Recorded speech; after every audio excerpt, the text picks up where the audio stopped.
You guys.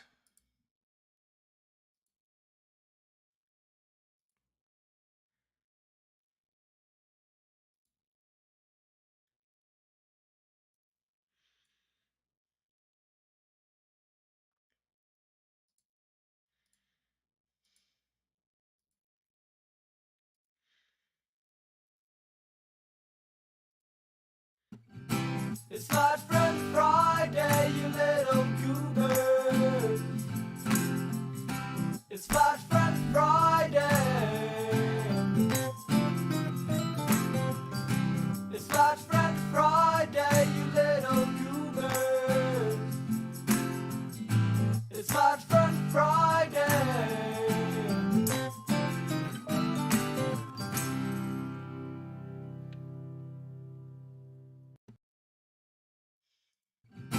It's my friend Friday, you little goobers. It's my friend Friday. It's my friend Friday, you little goobers. It's my friend Friday.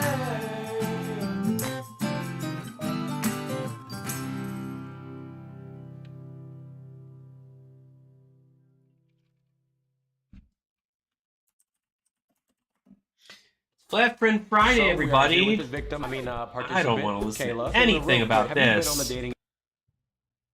This isn't anything like what I wanted at all. I wanted Flat Friend Friday. Why would they ruin that for me? Let's bring it back one more time. It's my friend Friday, The people at home. you little goobers. It's my friend Friday. That's right, Savannah. Flat Friend Friday. I'd use the other one, but this one is much more appropriate.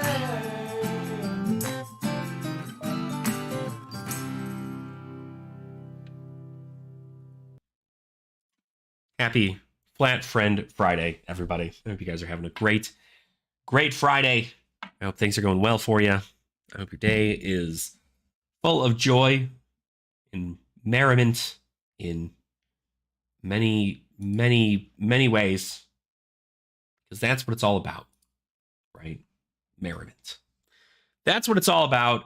And that's why I am happy to always be the one to get you guys set up on said merriment. Let me go ahead and pop this on over to all of my socials real quick while I go ahead and get this underway. Because that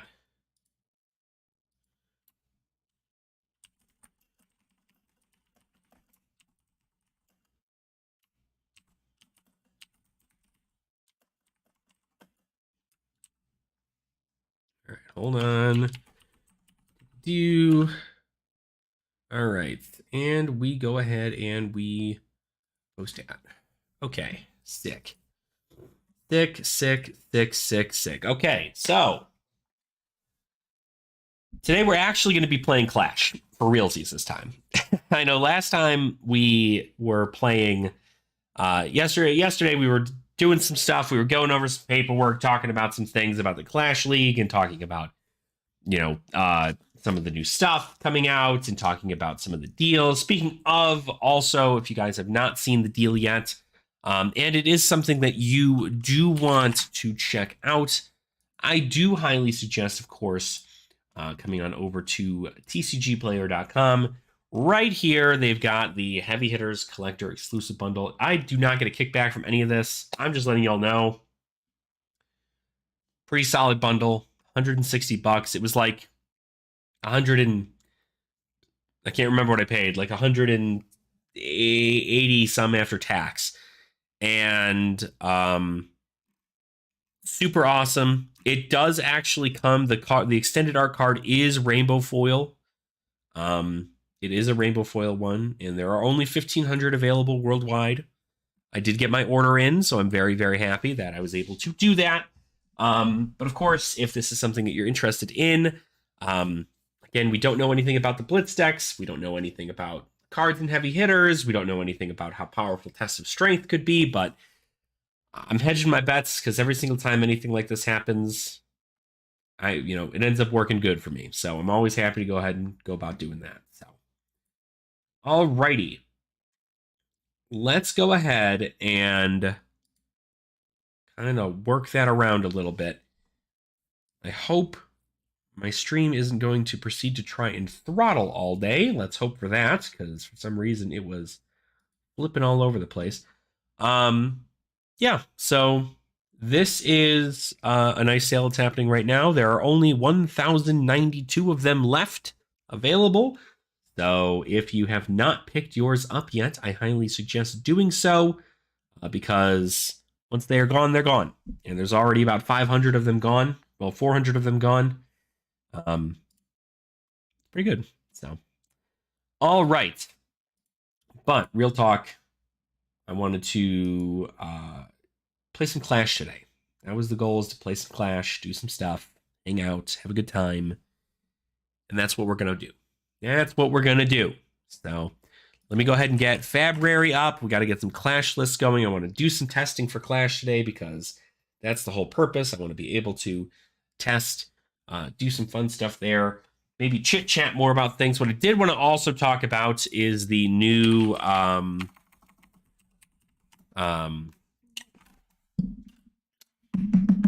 they updated the pre-release primer for heavy hitters. So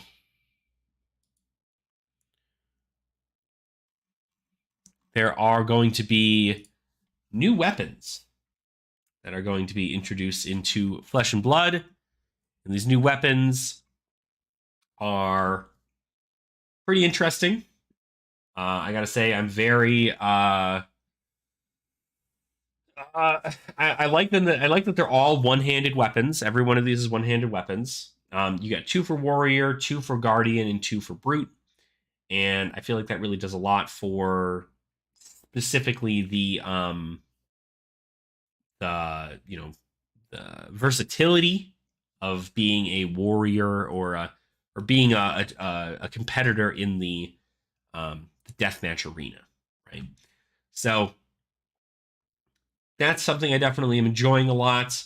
I like seeing that there are several new weapons, especially a weapon that we've never seen like before, something like Parry Blade, where Parry Blade is a weapon that can block, which is very, very interesting. It gets +2 defense while defending a weapon attack.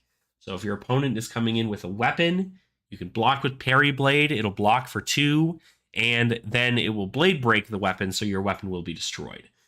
So I'm only assuming there are going to be other things that you can, cards that will allow you to pull a weapon from your inventory out into the main board. And I think something like that is going to be very, very cool, because you're going to see more of that same breaking of things and then replacing them with other weapons like you did in Outsiders. So very cool.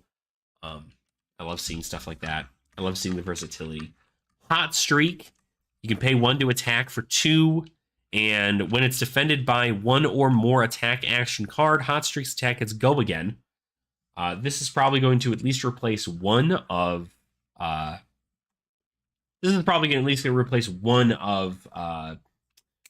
Kasai's Centauri Sabers, unless she specifically has something that says that she wants to have the Centauri Saber. Hot Streak is at least going to be able to do a decent amount in regards to that. It still comes in for 2. It doesn't get the add +1 to the damage total when defended by attack action cards, but the go again I feel is often more important in Kasai's playstyle. So Hot Streak's probably gonna be just one of those. Then of course we already know about Miller's Grindstone. I didn't quite expect that to be one of these weapons that they showed off here, but I guess it is a weapon for any Guardian, so it does make sense as to why it could be for anybody, and not just specifically Victor. So any Guardian is probably going to be able to choose a fatigue clash strategy in pre-release, and I'm assuming most people are going to take that because it's a crazy good strategy, especially if you just take everything. Like, if we learned anything from playing Tech Levosin and Bright Lights pre-release and Sealed, it's just block 3s, coming for attack. Block 3, coming for an attack, and hope for the best. So I'm curious to see whether or not Miller's Grindstone is like the play, if Guardian is the play, because on top of it, you do also have things like the brute weapons that are coming out now too. So it could be an interesting choice to play around for Emperor. Oh, you know, that would not be terrible either. I don't know whether or not the Emperor would want to wield. I mean, I guess, right? Theoretically, you could attack with it, and then you'll get, because you can get an offhand scepter, right? Maybe like one-handed like wands and stuff. I don't actually know. I know the arcane barrier strat for Emperor seems to often be pretty good, Mikolai, but or Mikhail, sorry. But I am not sure, honestly. I mean, it's definitely a very interesting weapon. The fact it only costs 1 is great. And if it's defended by an attack action, which in most cases it is, it'll get the go again. But if it isn't, you as a warrior often have ways to give your weapons go again anyway. So that is, you at least have that opportunity to do that. So that's pretty good. And then you can also, of course, just get the +1 on the Centauri Saber next time around, because you're not going to play 2 hot streaks. That doesn't make any sense. You're going to play a hot streak and then a Centauri Saber. High Riser, very interesting. It's just a 3 for 3, and then if you drew a card, it gets +1 for Guardians. I'm assuming this is going to be great for, heroes that are going to be utilizing their gold a lot more. Maybe even somebody like Victor. Who knows, right? Victor could also probably use this weapon a lot. There's not a ton of like draw power in Guardian. This actually could be very interesting for Oldhim, but Oldhim doesn't have Crown of Seeds in Clash, and he's obviously banned in every other format. So, and obviously, in most cases, if you were to play him in something like what do you call it? In Living Legend, you'd be playing Winter's Wail. That's just bar none the better weapon. So I don't know how much draw power is in Guardian or how much draw power there will be, but with gold tokens being available, there's technically draw power anywhere, so it is an option you can take. Mini Meat Axe for Brutes is very funny. It's just like Ravenous Meat Axe, but it's one-handed, right? You pay 2, you attack, and then when this attacks, you draw a card and then discard a random card. The only difference is you don't get a buff. So it comes in for 3. You pay 2 for 3, which is an okay rate. And then it guarantees you the draw trigger and a discard trigger. So I think that would be very interesting to see. But I think honestly, the fact they literally came out with a weapon called Ball Breaker, I think is beautiful, very on point for brutes, and I think it's almost the better one, because if you discard a card with 6 or more this turn, it gets +1. I feel like it just genuinely is, it's a 2/4, and it's a one-handed weapon, which means that KO can wield this. And I think that's pretty good for him. I mean, you got to be honest. They have to make a whole bunch of one-handed brute weapons in here, because if they didn't, they'd have to, like, how's KO going to hold anything? You know what I mean? He's only got 1 arm.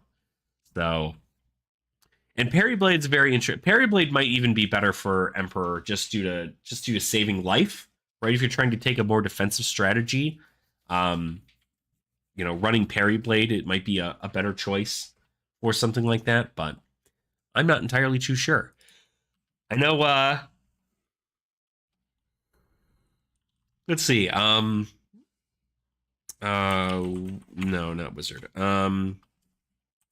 Wand? There aren't wands, are there? No. Let's see. Equipment. Weapon.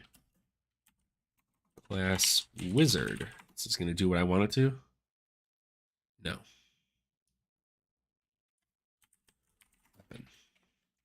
There we go. That's what I want. Staff. Let's see. Two-handed, two-handed, two-handed, two-handed, two-handed, two-handed.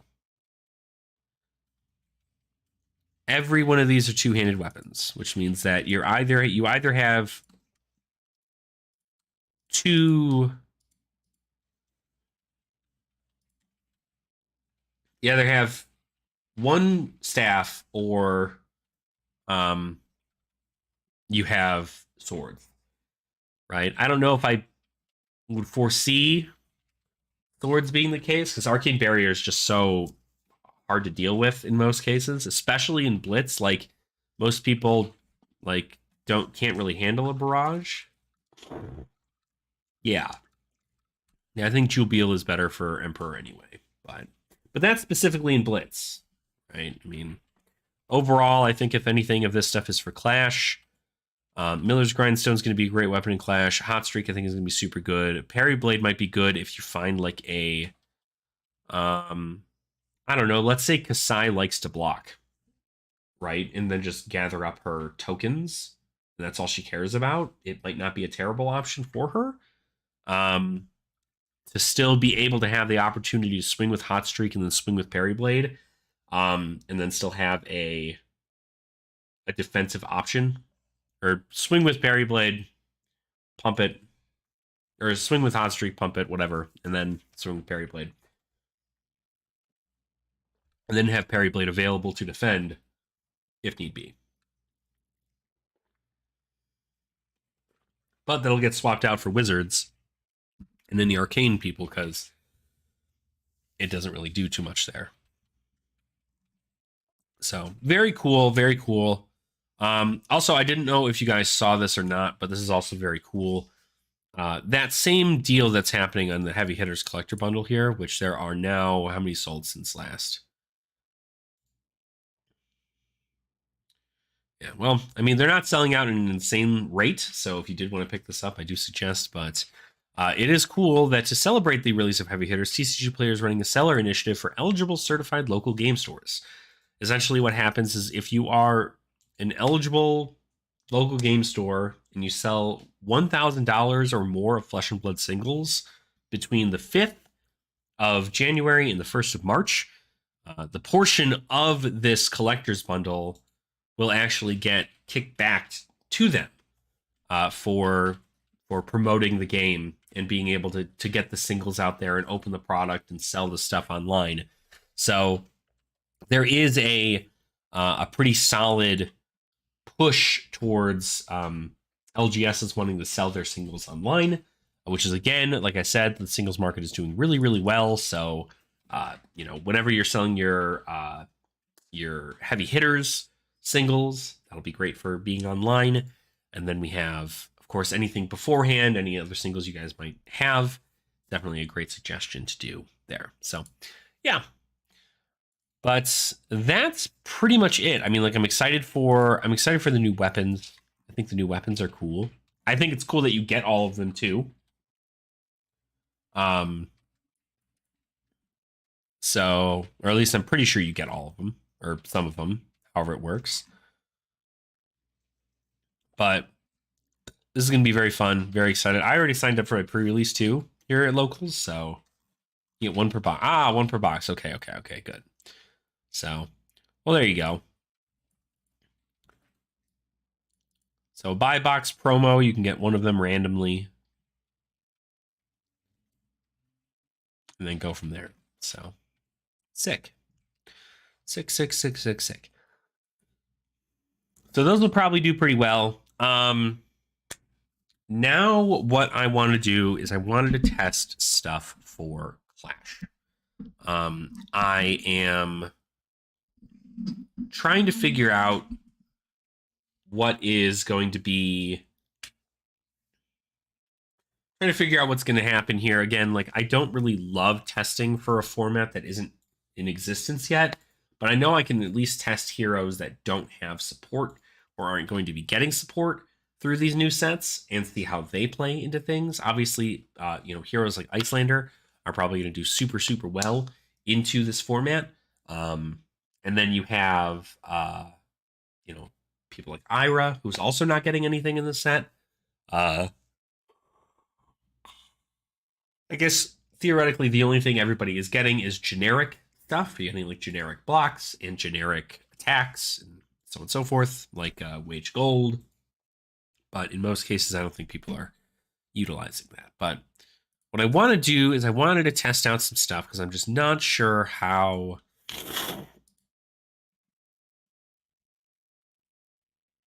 I'm not sure how I want it all to happen.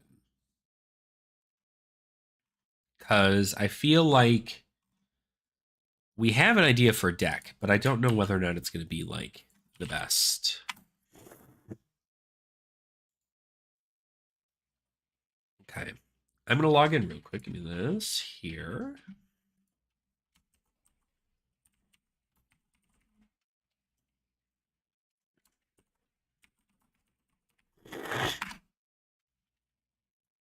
Oh, yeah. Yeah, no, I know. I know how to do that.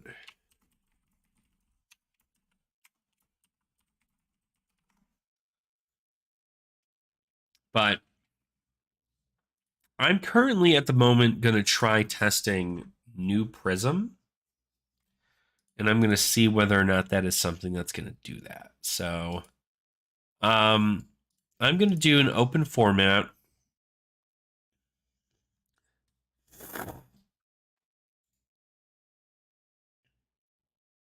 Yeah. Yeah, I feel like it's it's not really like an end of the world kind of situation, so I'm sure it's fine. But let's go ahead and maybe get some games in here, see about this. We're gonna try out Prism because I have not played this hero since her release, and I'm really curious to see whether or not it is something that is going to be worth my time, I guess. So let's pop the deck in here. Let's go ahead and save it to favorites. Open format, public. And I'll just put the game name as Clash Testing. Please only Clash decks. Doesn't matter. Surprise me. You know, whether or not it's like a super powerful hero or it's somebody who doesn't have as much power into the format yet. Anything you're trying to test, I'd be more than happy to try it out. I accept. So I mainly just want to have a general idea about how the game plays and what I'm looking for as far as things are concerned. I'm already kind of struggling with the fact that I have like 4 different arm pieces, but I think I do go first here. So this is probably your Fatigue Briar then. So Fatigue Briar. Okay. Well, if that's the case, we're probably going to just go ahead and maybe do. I'm not really terrified of AB.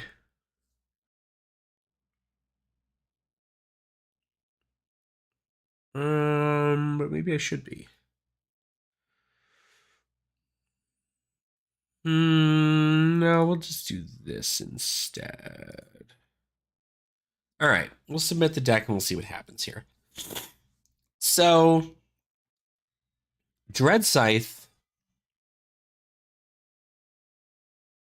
already insane. Yeah, a lot of fatigue stuff here. So let's maybe just do what we're supposed to do here, which is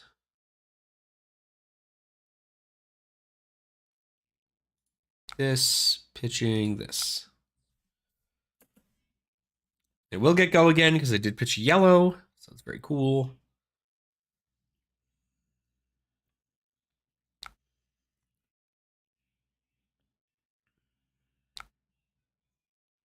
Whoop. Okay. We're going to do that again.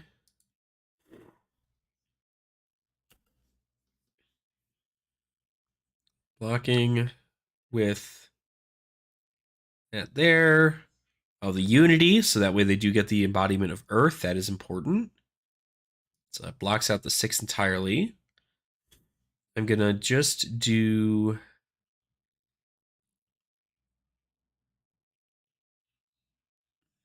this for kicks, actually. So I want it to hit.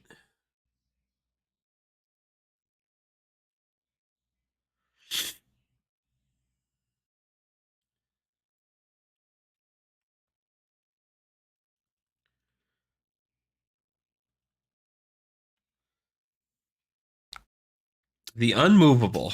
All right. Definitely don't want that to hit. So that's okay. We got them to pretty much use their entire hand.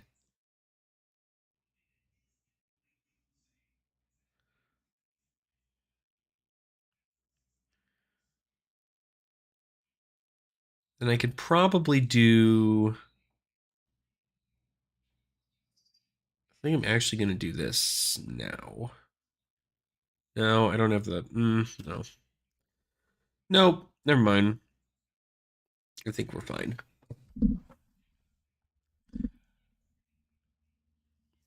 So using the unmovable. Jump on comms. We can do it on next game. We don't have to worry about it right now.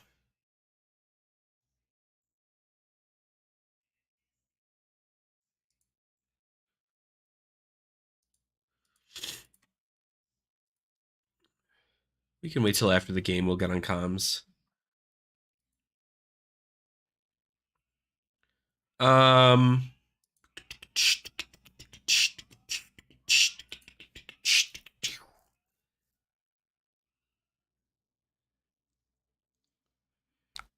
Okay, that's fine. You can mute the stream too, also, if it's easier for you.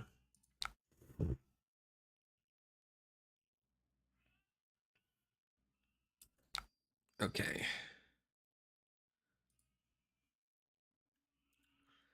Boop, boop, boop. All right, so obviously fatigue is working well in the favor. Evergreen. So just flat 7. I don't know if I need that, really. This is a little bit of an unfortunate hand, though, I gotta say.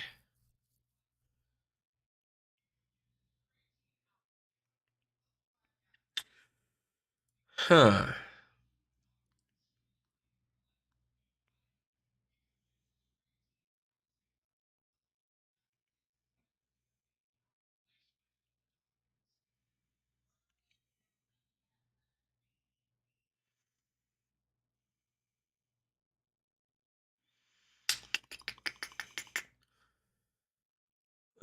I think we could. I definitely don't want to just not take anything, but I. Ugh. I'm gonna. I'm gonna block 3. I think that'll be okay.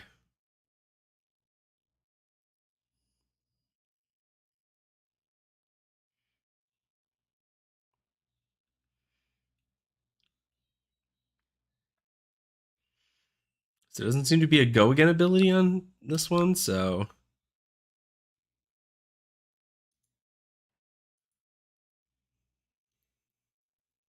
Prevent 1 there.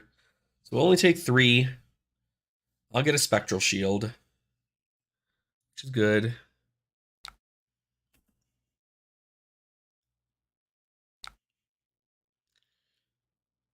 Okay.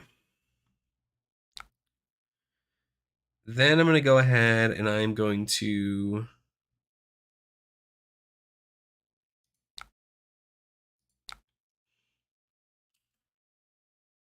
pop Mage Masters, play passing,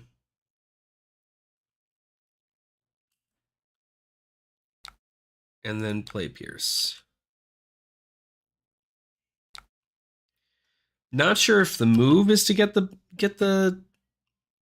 these guys out, but it is very. I mean, it pretty much puts it into their perspective. It's either you attack any of these guys or you don't. So, yep.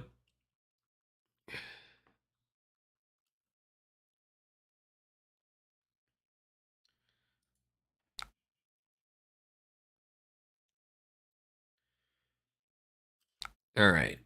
So now we're just gonna do maybe.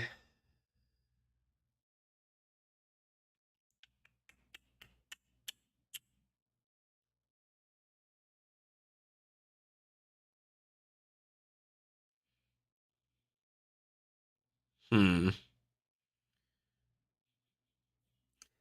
I think I'm fine with that, especially if...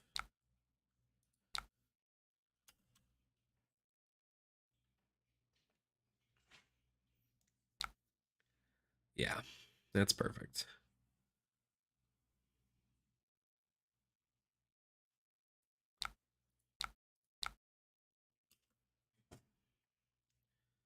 So we can get Merciful Retribution out.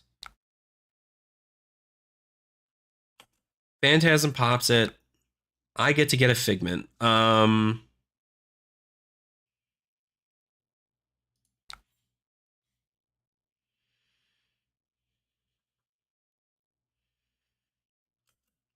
That'll be fine. Okay. This. Okay. We got a Ponder token, and we're going to go ahead and put that into the arsenal. Perfect. All right. Now, this whole deck is probably going to be full of poppers and full of things that are going to ruin me, so we got to do it at a level that is understandable. Attacking Merciful Retribution.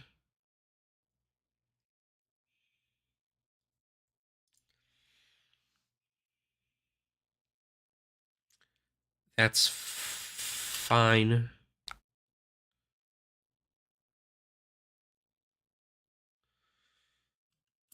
Okay.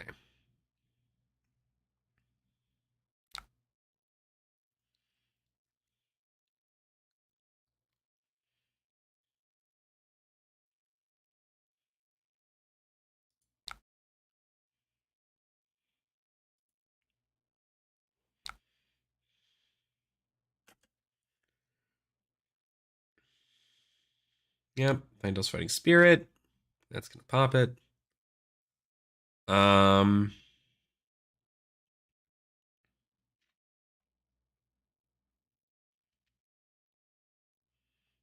it won't have the go again because it popped. I don't want to do that yet, but I might do this instead.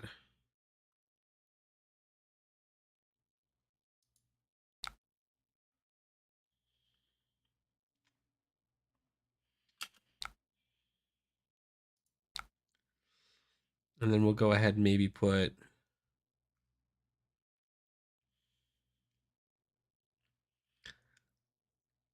this guy out there. And then we will go ahead and end that there. So,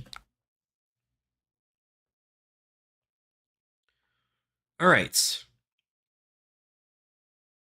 I don't have anything else I can do as far as actions. So I think I'm probably going to just go ahead and pass that up.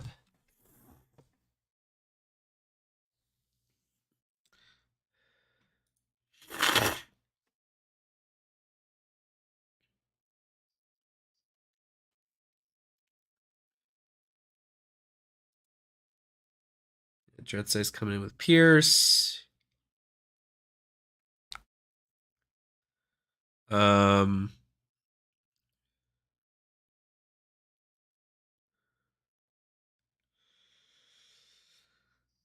I could do that, but I don't like it. I'm fine with that, actually. So we've got 3 in Soul.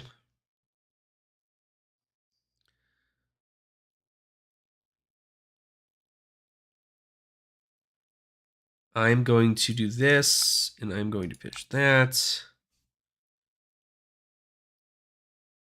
And that will go ahead and wake up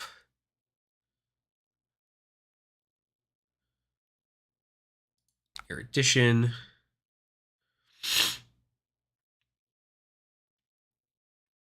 I'm going to go ahead and then attack with Erudition. Pitching this Arclight Sentinel. Banish a card from Soul. Draw 2 cards. Like that.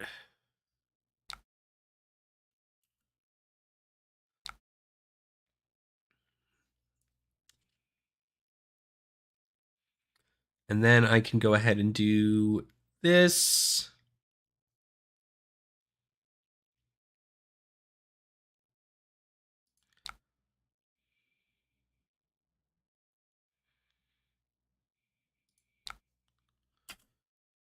Also get Go again with the Phantasm.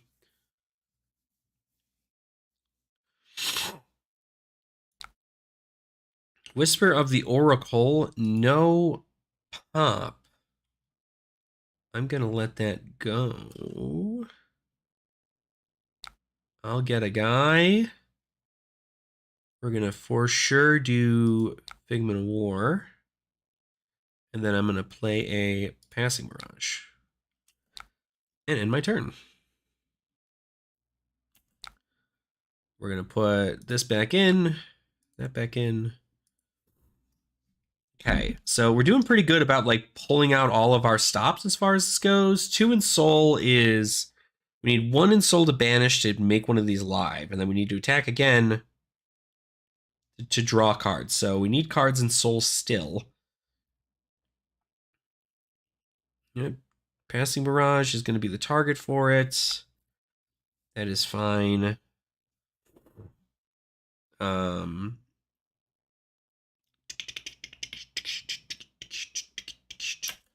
Okay. And then we'll go ahead and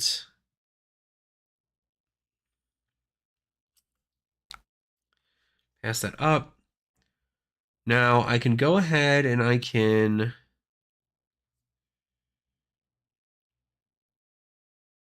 swing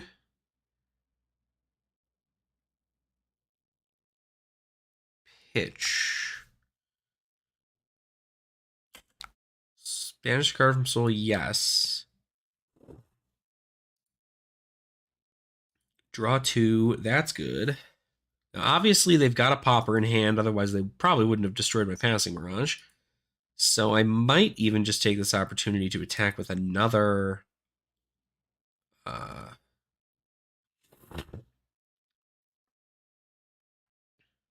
another guy. I can get another one up now.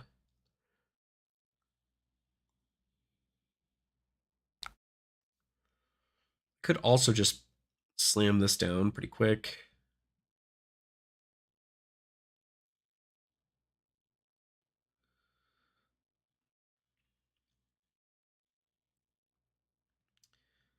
Okay, Autumn's Touch. Then I'm going to go ahead and... how do I do this properly?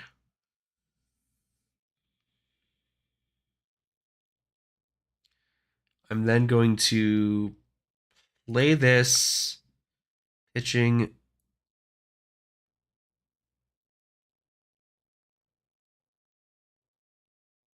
Oh boy, is that right? Yeah. 7. Gonna get pop with a touch. I think I might, well...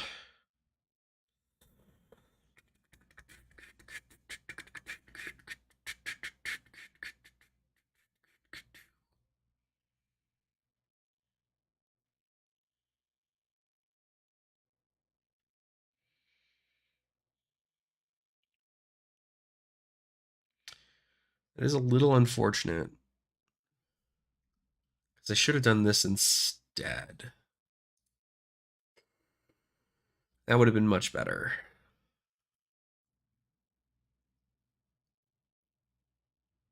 All right, I think I just take my loss there. I can also wake up and, well, I don't have any more AP. I can't do anything else. Let's go ahead and then just... should play out our hand for sure, because I don't want to just have this thing in hand.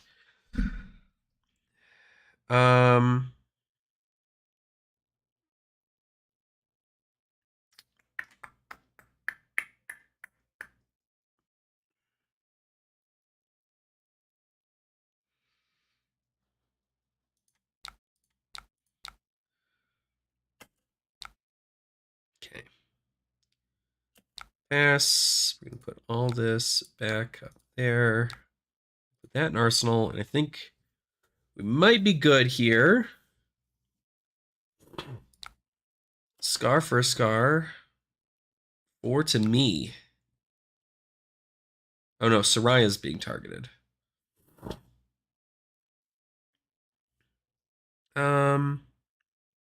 That's okay.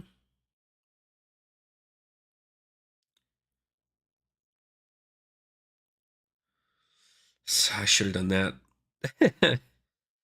Damn, I feel like I should have kept it. That's fine.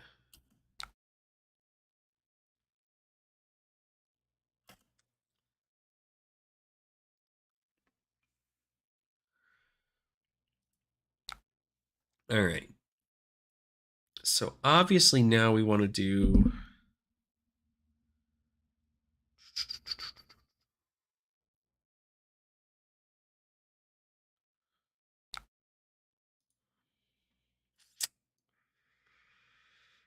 Huh. Need to get that in there. Turn the Archangel on.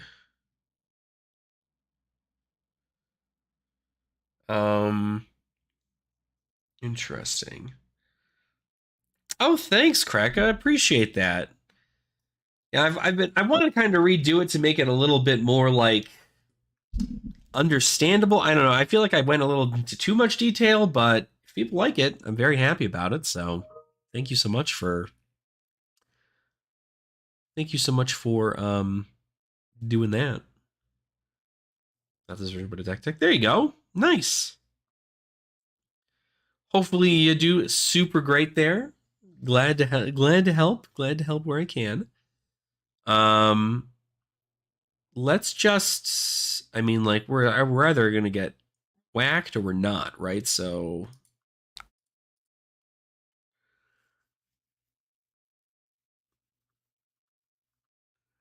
Like, you can't run too many poppers in there, right? I don't really imagine. Well, that's definitely going to be a 6. Uh-huh. I'm assuming you're going to pay. Well, see, that's the thing. Why would you... Oh, gains +2 defense. That's right. I'm going to Angelic Wrath. But good. I'm glad it helped. I really want to make it easier for people.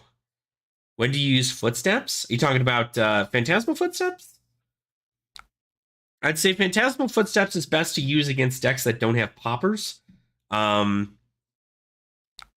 Simply because no, I guess yeah, decks that don't have poppers. So because you can block with it and pay 1 to have it gain a defense, but if it is a popper, essentially, it is going to be rougher for that specifically. I think Bravo is going to be present in, yeah. So if he is going to be present in your meta, that's not like terrible. Just know that you're probably going to want to more focus on a Ghostly Touch Mage Masters Boots build, or even like a Ghostly Touch Snapdragon Scalers build, simply because you're going to want to. I mean, they're going to be able to pop nearly everything you have, so it is going to be quite difficult, I'd say. Let's go ahead. I mean, what are our odds here, right? Let's do that. Pitching this. Give it go again. Damn, that's a phantasm. God, damn it. Ah. Yeah, not a problem. I mean, it's a rough one. It's a little bit of a rough matchup, but it's not the end of the world. I think it's easily presented. So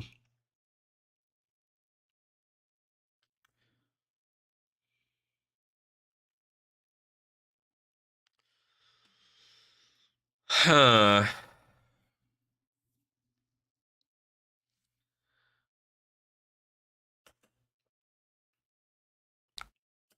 Yeah, if we're looking at like deck levels, this is definitely becoming a little bit more of a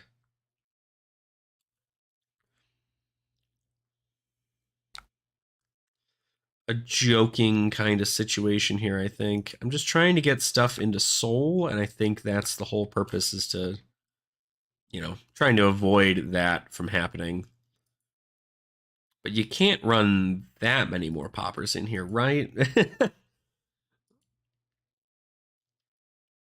And especially, I mean, I've got a bunch of stuff there.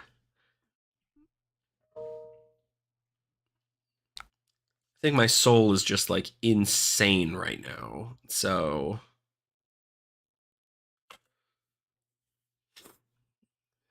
Oasis Respite. Okay, so that's gonna block it.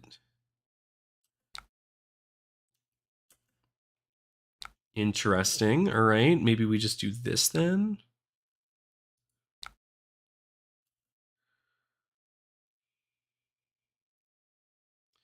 I should have just.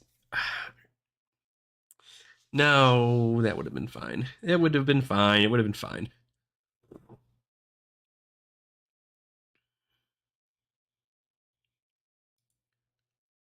So this is going to be a decent amount. I'm assuming armor's probably going to be used here.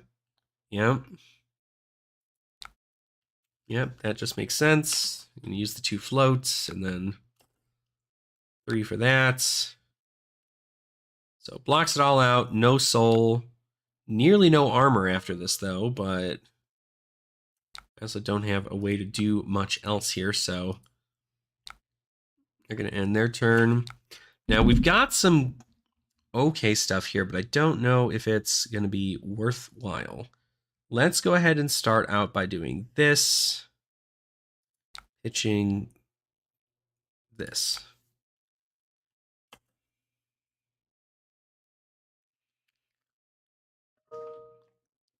Okay, there is a popper. We are going to do this instead. And we're going to get out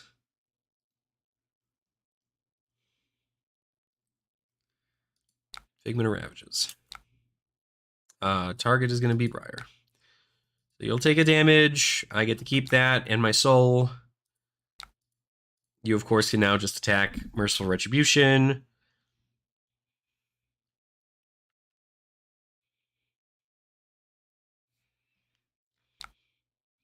Just kidding, you can't.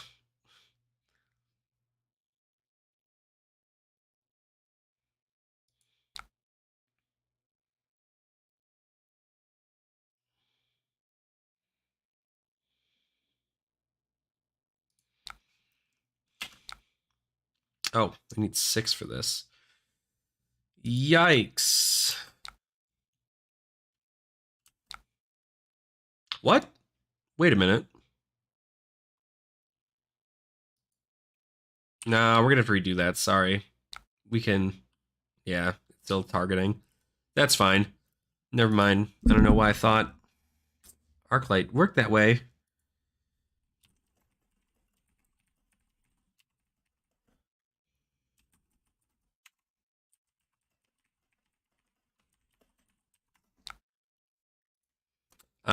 That's fine then, so...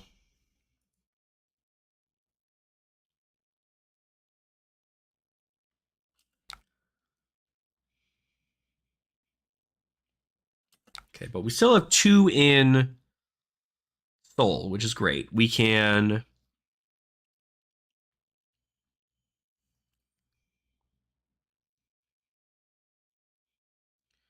We can awaken Herald of Ravages and attack with it.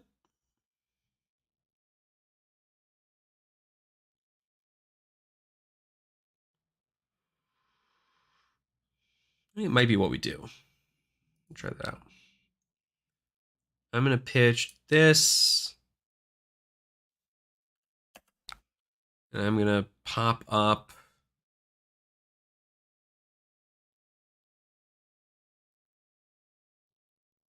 this. We'll see whether this is going to work for me. I'm going to swing with you, pitching you. Banish a card from Soul. Yes. So these are going to get -1 this turn for attack.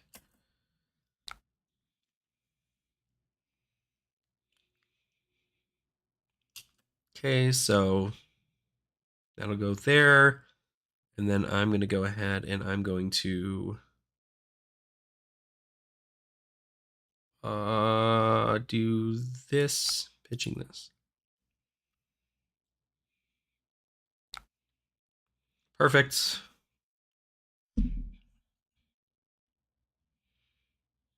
Then I'll go ahead and just do this, this, and that. We'll see what happens. It's definitely looking to be more of the fatigue strategy is coming through. I feel like if I played regular Luminaris into this would be a much different game, considering I could attack with these spectral shields.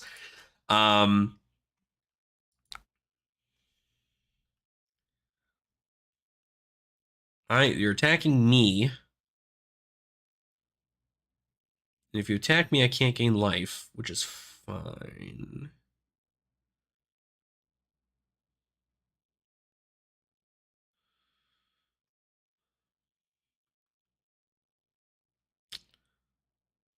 And that's the whole name of your game, is just to do that. I guess so. I'll block 3 of these here.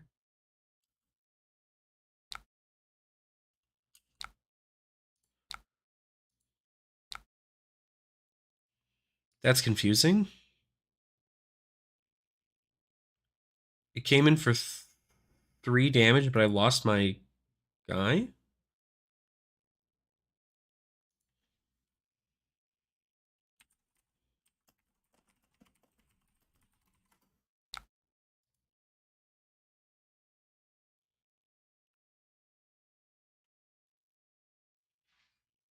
Hmm.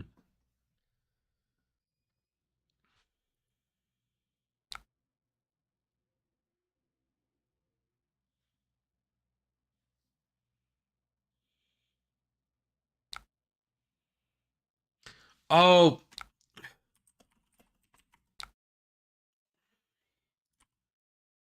That's what it is. Yeah. That's right.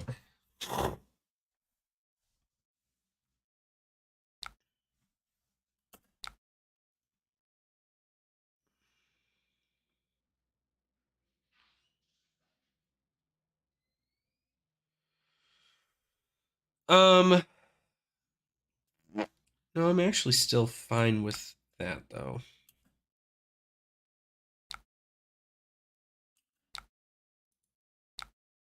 There we go. That was fine. Okay. Then we'll go ahead and do this. Try this out.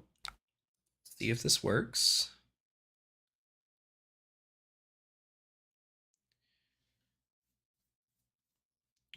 Like, not a ton left in the deck for this, but I'm assuming there is. How many more unmovables do you have? You used both of your red unmovables.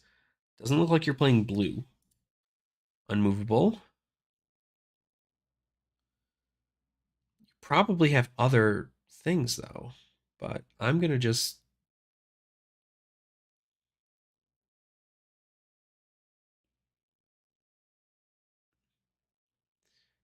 assume that we're good. Yeah, falling right into the trap. Defense reaction. 1 AB to me and a sink below. Damage is still high enough, though, so... yeah, we'll just prevent the 1 there. Still high enough to get some stuff out. We'll get this out here. Even though I don't really think I need to be thinning my deck, but... I do have a card in Soul, though. So I can do something like this. But I'm actually just going to play this instead.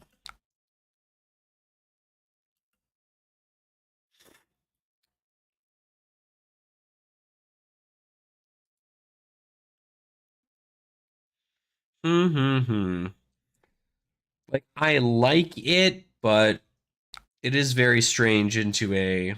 I think I just need to take Art Like Sentinels out. Card just doesn't do me anything right now. It doesn't do anything.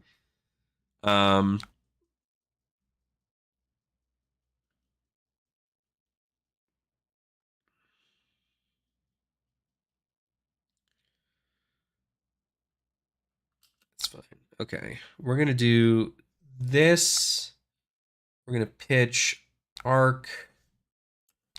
We're gonna have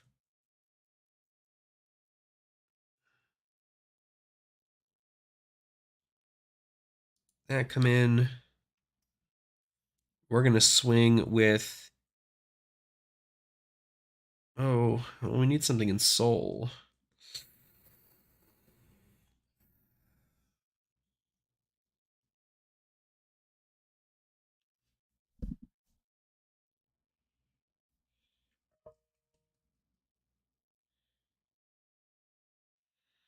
So we bop that. That works there. I don't know if they have any other. Both Findel's Fighting Spirit Poppers. Both Raging Onslaughts. Nearly every Raging Onslaught is done. I'm assuming there isn't going to be much else in regards to these things. I think we're okay doing this. Swinging with 7 Phantasm. I should have thought. I forgot about the Evergreen. I'm stupid. Forgot there was another Evergreen in the deck. So dumb. That's fine, I guess.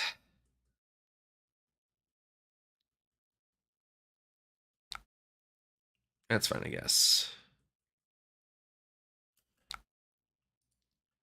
It's Arsenal. Yeah, I just don't know how to do. I just feel like original Luminaris is just so good. A lot of this Phantasm stuff would not have even been an issue. I feel like I would have overrun you with Spectral Shields and Auras by now, with you only attacking one thing a turn. I think a go wide stance here would be much, much better. 5 at me. That would block out the Spectral Shield and this. I can block 6.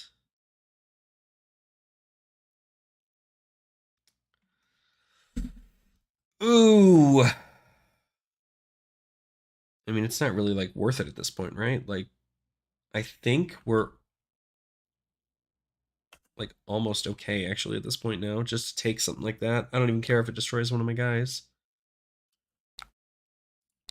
Yep. So we essentially get a free block for that. Again, what are they at? They've got the red autumn touches are gone. And movables are done. Final spirits are gone. Raging onslaughts are gone. Unless you run yellow raging onslaughts, which are very much so a possibility.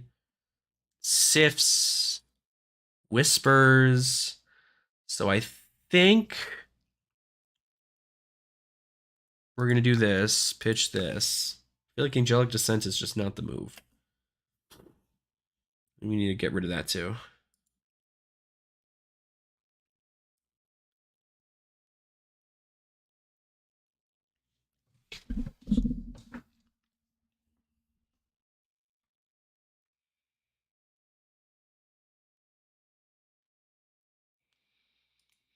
Now they're gonna have to probably full block with this, and even the cards left in my deck are pretty okay. I think it's just a bunch of pumps, maybe some more heralds. I hope it's more heralds, because that's gonna be significantly worse for me if I don't. Anthem of Spring, blocking with something else is going to pump that. It'll be 6.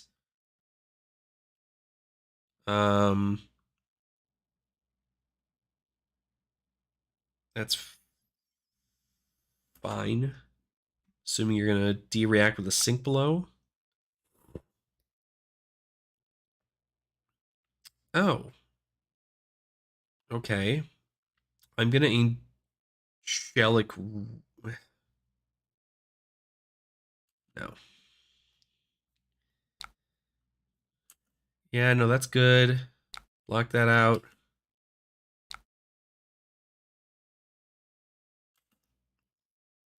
And then I just do this.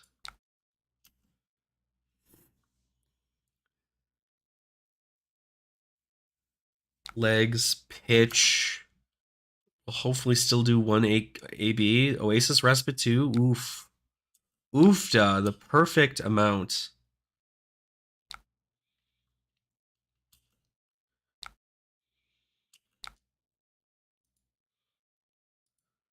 Okay.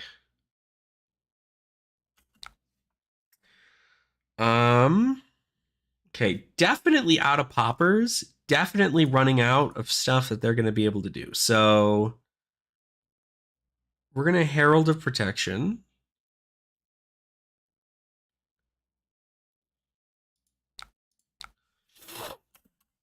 For sure. They're going to have to block with like nearly everything at this point, but I think even if they do, they still win. Because they have a weapon that attacks, and I don't. So, yeah. You can block with 6. And then, yep, the Earth or defending elemental action gets that. Okay. And then I think I can technically do this, pitching that. Get something in soul. Okay.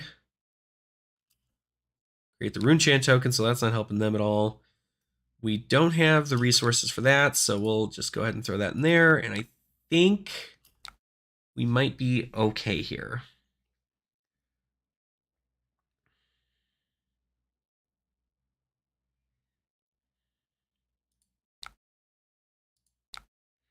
I need something to at least attack with. This is going to be better. I'm going to swing with you. Pitching you. I really like this, though. I really should swing with something else, but...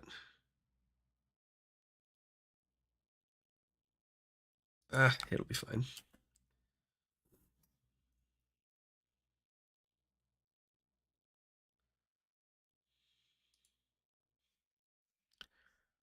Block that. Pitch 1. So they'll still be down 2 cards.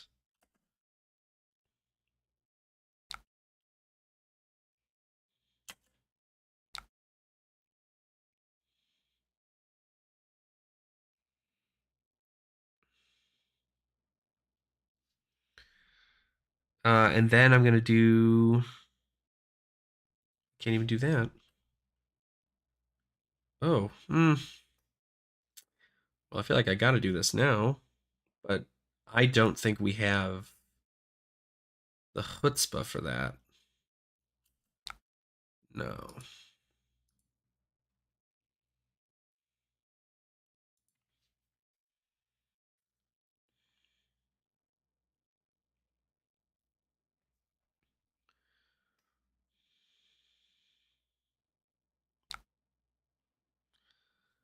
Targeting me.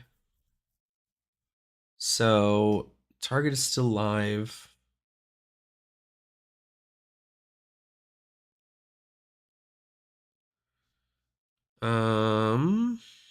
This really blows, actually. That would be...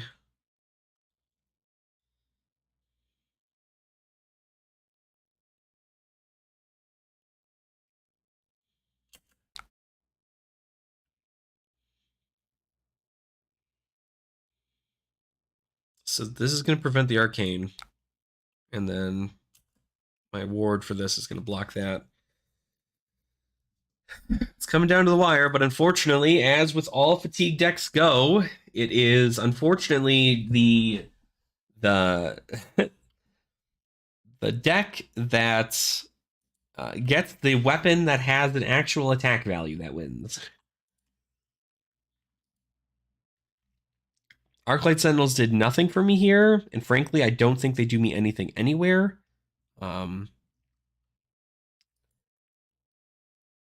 I think they'd be much better in other Prism, but not in Advent of Thrones. I don't like it.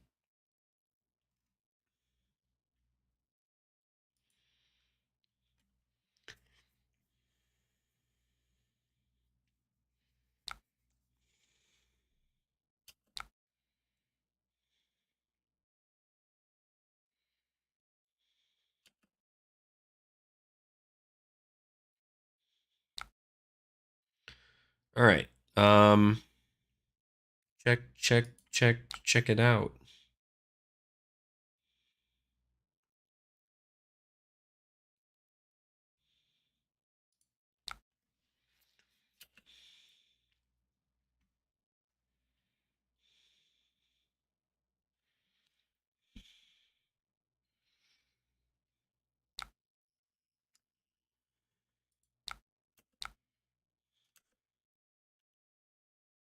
Get that extra little bit over.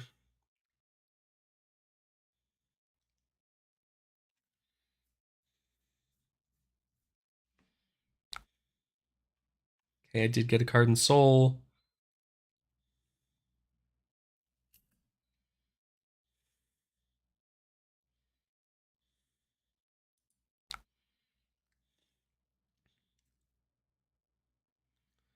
Uh-huh.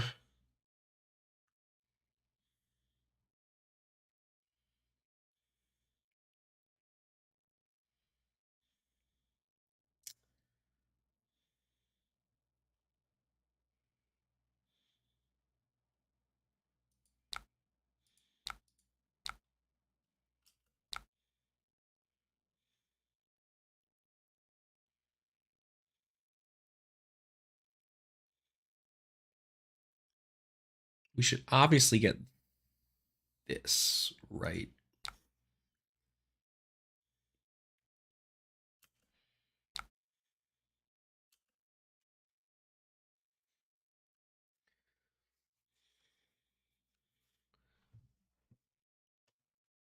So 3 cards left in hand.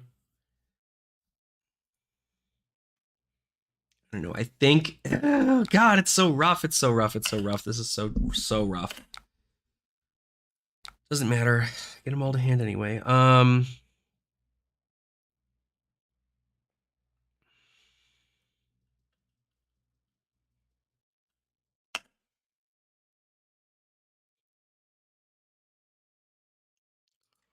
Three cards in hand. Obviously, the move is just attack with Dread Scythe. That's the win there for sure.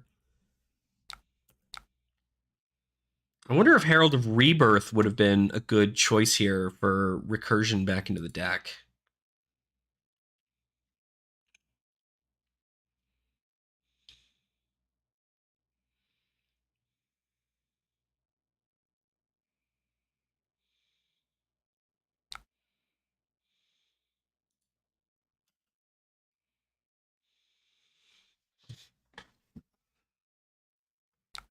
Because I'm going to have to hit with this.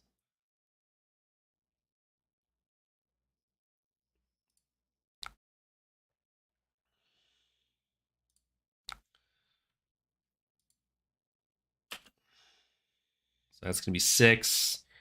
Block with 2.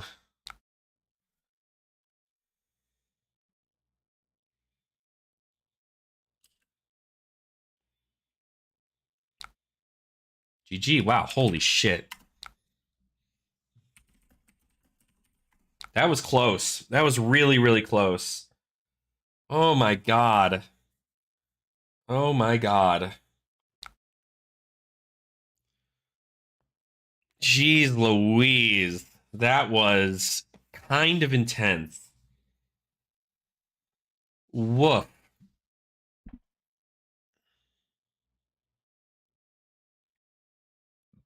Woof, woof, woof. Gosh.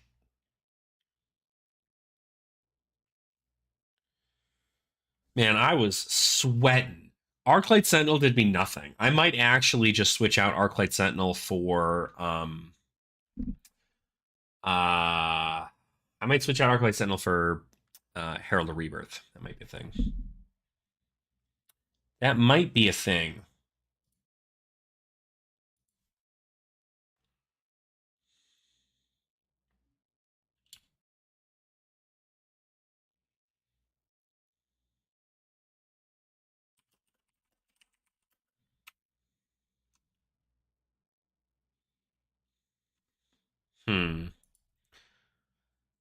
Yeah, 3 Minaris does work, I gotta say. Because, like, I mean, even just, like, God, saving this Figment of Rebirth to the end, I think, was like the most insane thing I'd ever thought of. Because I was like, oh, I don't know when this one's going to be like the most popular, but like the fact I got to bring back that Herald of Ravages, I was like, well, if my Arclight Sentinels are going to do me anything, the least they're going to be able to do is pitch so that I can attack.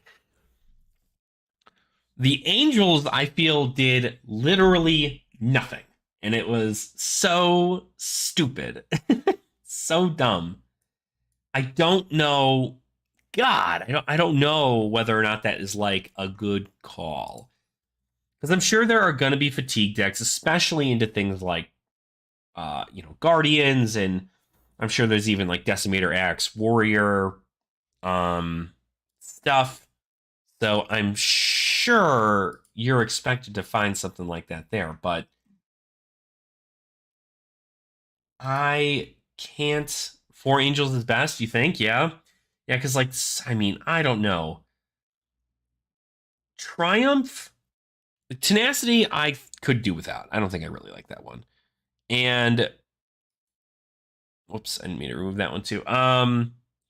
Figment of War, I like, but again, like it's about keeping your guys up, and I just don't think you have that.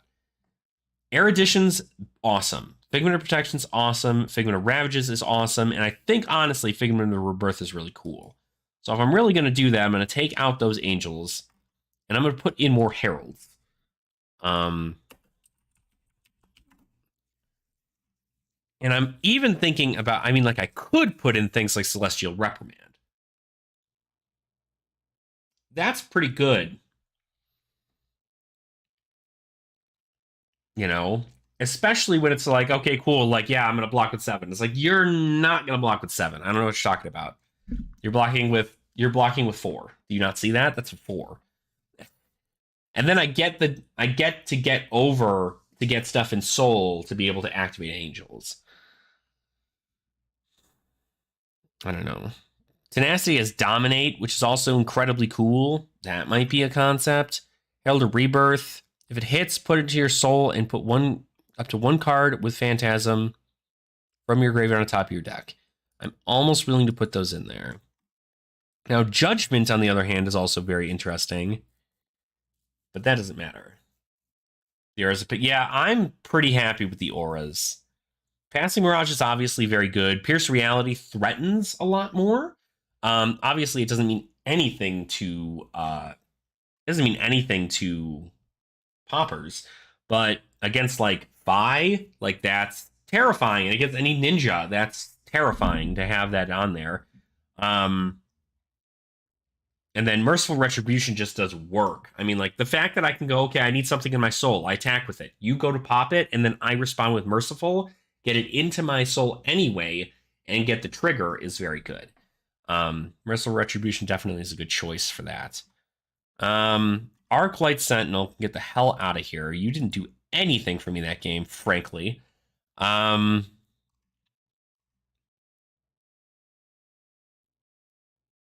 I feel like even the yellow Celestial Reprimands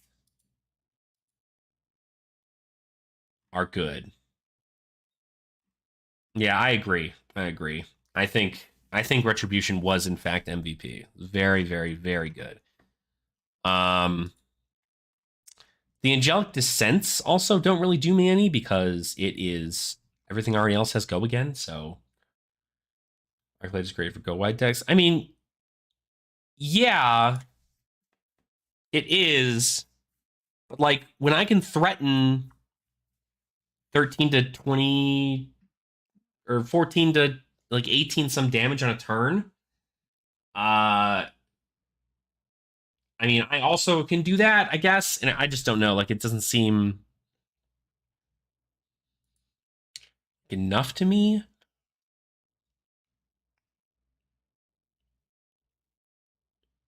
And it's funny because like they came out with this card, Angelic Descent, and it's just so crazy because it's like you want to use it as an instant to give your heralds go again, and then it'll buff your angel's next attack. And I think that's incredibly cool because you want to, but in this case, you want to swing with a herald, and if they don't pop it, you're rad But if they pop it, you're screwed. And then they just don't do anything.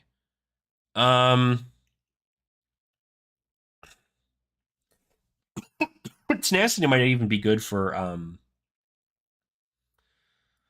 late game as well. But I almost feel like I should run the red for late game. No, it'll feel bad if you have to use a pump for that. I don't know. Yeah, the tenacity for dominate's good, and that's why, like, it's funny because, like, I was like, oh, that's why I hope to have the figment of tenacity. It's stupid. It didn't do me anything.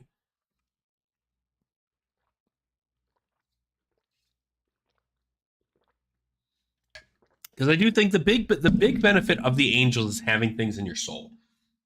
If you don't have anything in your soul, you can't utilize the angels to the best of their ability.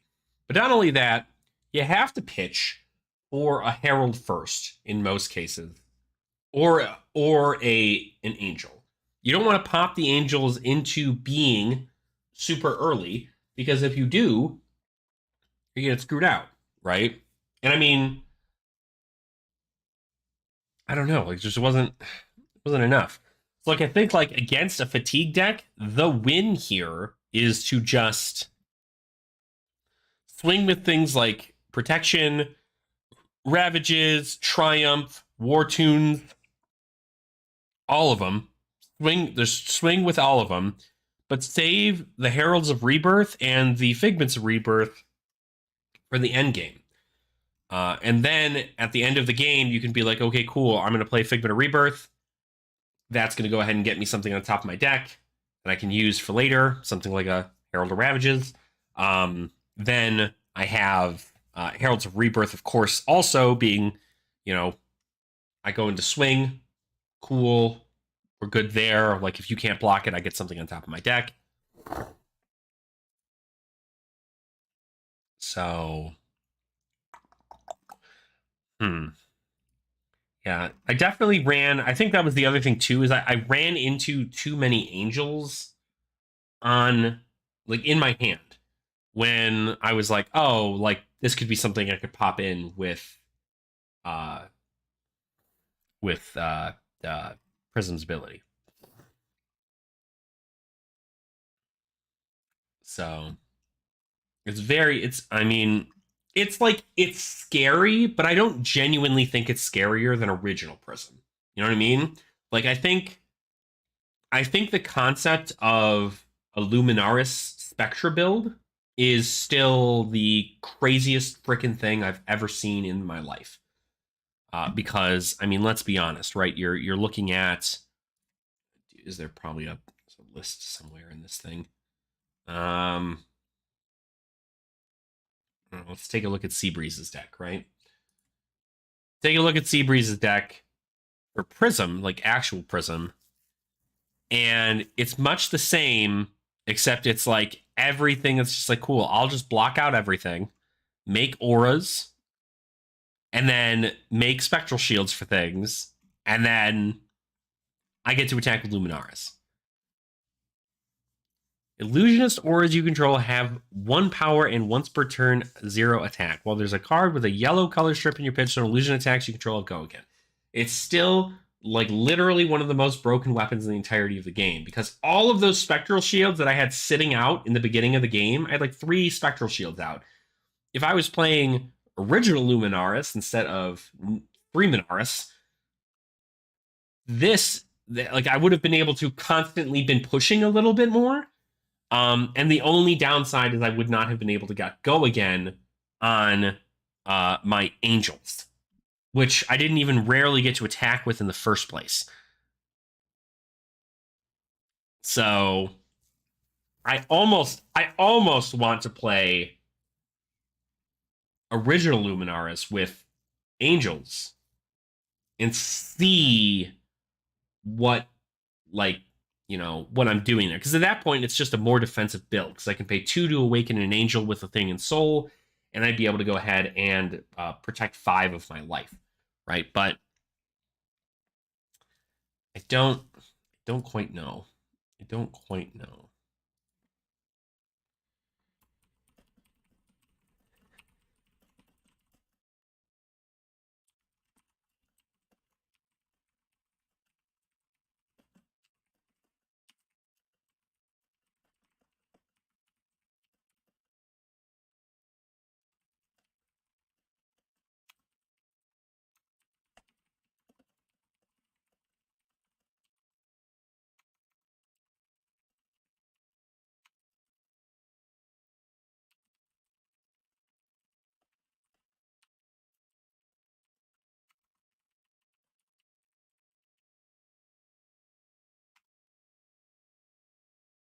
So yeah.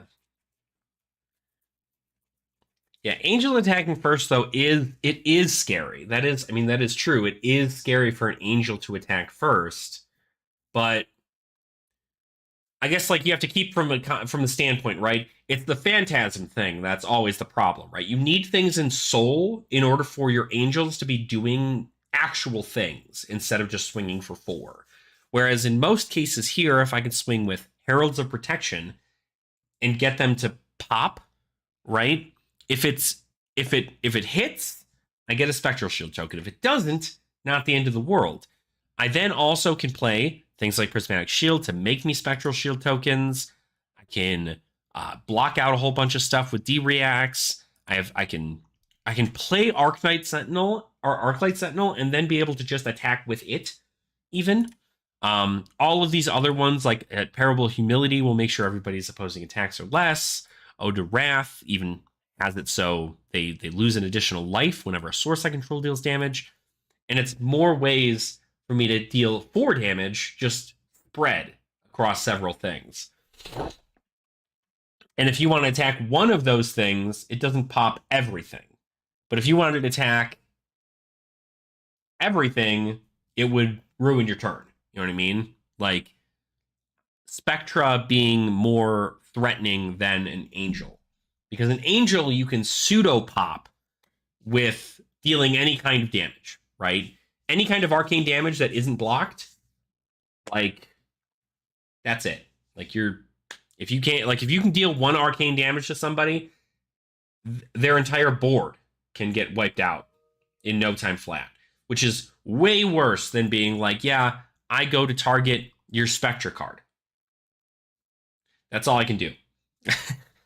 And then my turn is attack with shield, attack with shield, attack with shield, attack with merciful, attack with passing mirage, attack with haze bending, attack with herald.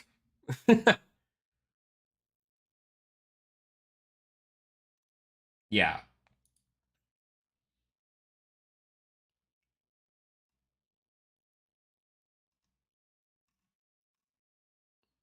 because essentially that's what the difference is, right? This is kind of a go tall brute almost level of prism, and this is like if you took prism and made them a ninja, and they were able to just come in with a bunch of small little 1 hit attacks that they could just recreate and then put out again. So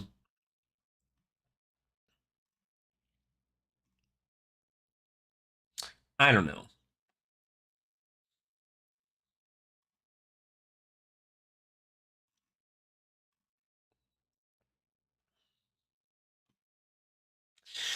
I don't know. I don't know. I don't know. Like, don't get me wrong. I'm happy I won, but like, God damn, was that rough?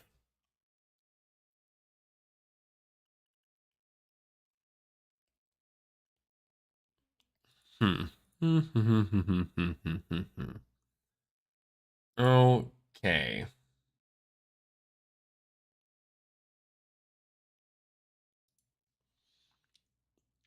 Let me see. So, I mean, Prism's fun. I don't know whether or not Prism is going to be like the way to go about doing this. Um, but Prism is fun.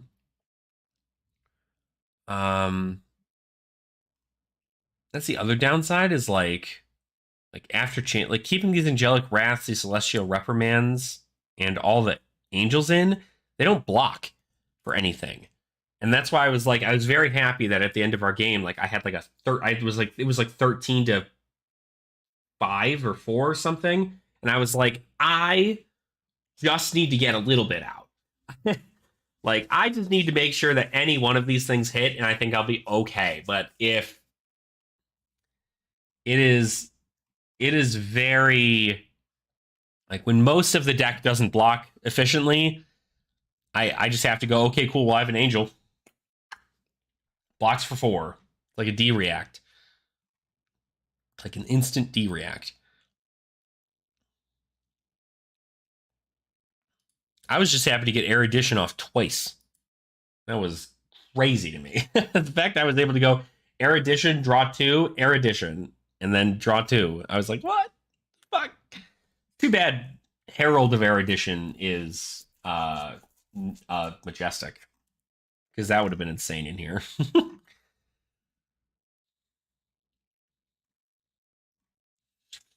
Yeah, I'm sure there will be prisms around. I mean, she's good. She's good. She's really, really good. Yeah. I mean, I don't blame you. I mean, like, let's be honest. Like, if you left a passing Mirage up, you're donezo. You're donezo. I had no, like, there was no way around that. You were done. So passing Mirages had to go immediately. Pierce Realities probably could have stayed up as long as you had blockers, but like the second you start, or not blockers, the second you ran out of poppers, I was like, all right, he's gonna have to start like using D-reacts and pumping up his stuff. The Summerwood Shelter card was very interesting. I think it's obviously it's not often you see a Fatigue Briar. You normally see a very aggro Briar, but without the use of Channel Mount Heroic, you have to do something different, right? So I think it is nice that that was available, but it shelter did enough to block out some stuff. But again, like I think that's what it is. It's like as long as I can continue looking in your grave and I can go, okay, you've got, what'd you run? 10 poppers in the deck, something like that. And then the Brothers in Arms is a really, really good one, right? Blocks out 6. That's a card that I really like using. I actually thought about using it a lot in Dromai to block out Command and Conquers. Because I can pitch a red to it and get an Ash and then also block 6. So is it block 6? It is block 6, right? That's what that does. 4. Blocks 4. Yeah. So I block with like a 2-block and then Brothers in Arms and then pitch for an Ash and then play like a Chromai in my turn or something. But yeah, I don't know. I mean, well, like what else do we have as far as Clash decks for Prism? There's your Clash deck. You can check that out. September 29th. This one here. Prism Clash Battle Box. So these are original prisms. Obviously, the use of Librarian is normally pretty good. Brothers in Arms. I'm not sure why you run the yellow there, but I guess understandable. Herald of Rebirths, Haze Bendings, Pierce. Very weird setup here. I don't actually like this build. I don't know. It's... Why did you put yellow Brothers in Arms in there? Is it just because it was a yellow?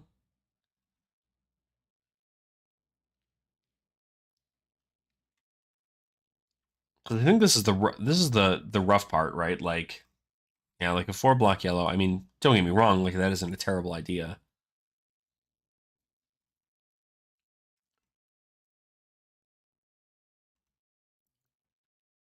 Yeah, Haze Bending, I think, is just this is the key freaking card for this whole deck is Haze Bending. Play Haze Bending. Anytime anything else is destroyed, you get a freaking you get a Spectral Shield token. So you're gonna attack my passive barrage. Okay, cool. I get a Spectral Shield token. Oh, you're gonna destroy, my Ode to Wrath. Get a freaking token. Sick. MB Fritz. So Prismatic Shields, what I would expect. Very bare bones deck. Fates instead of Sinks. And then just a bunch of auras, right? Just all the auras. Yeah. I mean, that is what it is. I mean, making things. Prism's ability allows you to make a Spectral Shield, right? So yeah. That's good. And then we have Baron's Prism Clash Box. Deck has 54, Clash limits 52. Okay, so must be maybes or something. This is Rainbow Protection, Rainbow War Tune. That's what I'm used to. A full set of these, full set of these.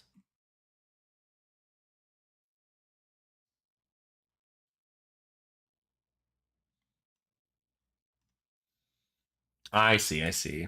Yeah, I mean, I think Prismatic Shield is. I think the red Prismatic Shield's pretty good as long as you can like guarantee that you can block out stuff on your next turn. Because 3 Spectral Shields is pretty sick. Because that's essentially 2 different separate. It's like making 3 Kodachis. But of course, right? They have to survive. So you make 3 things that give you 3 health, in a way. But like it's funny because like I feel like if there are going to be a lot of prisms, I should just play Vincent. Vincent kills prism, kills them, murders them. So like I've never seen a more anti like ward deck than Vincent. And because like it blew my mind when I found out that Vincent's whole thing is that like when she makes a rune chant unpreventable, it'll go and it will try to trigger all of the ward effects on the opponent's board. And then even though they can't prevent that damage, they all pop anyway. And then the 1 damage still goes through. So if you have like 5 Spectral Shields and a Passing Mirage and a Pierce Reality, you can go, okay, cool, I'm gonna pay 1 life, swing in at you, and because I played how does it work out? You played a rune blade ability, or you lost life this turn. If you lost life this turn, you can pay a life and then make a unpreventable rune chant. I can't remember what the hell it is, but it's insane. It's insane to me to think that that's just like their whole thing. That's your major currency. True, there are, but I think the fact that it's like a natural thing for Vincent, right? Because what does, let me see here.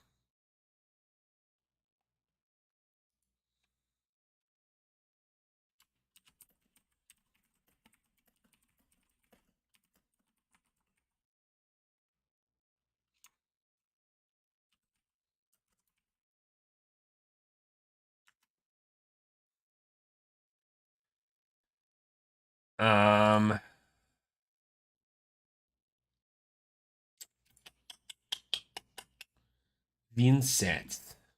How do you feel about Vincent Seabreeze? Because Vincent gets this naturally, being able to. Whenever you play a shadow non-attack action card, you can pay 1 life. If you do, the next rune chant effect that would deal damage this turn can't be prevented. So you already make a rune chant token at the beginning of your turn. And then you can just play a shadow non-attack and then attack with your weapon. And have it be unpreventable, wipe the entirety of the board, and just ruin everything. So it is very, I don't know, it's very, very interesting.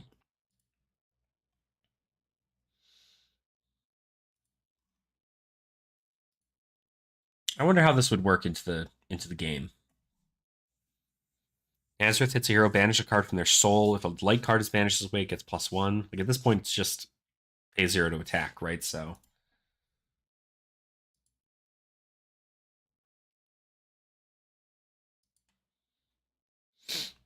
yeah, Spectre does still get around it. That is true, and I think like that's what I mean is like if you're playing like the 3 Minaris Angel build, you're scared to make angels because at that point it's like we're gonna pop them.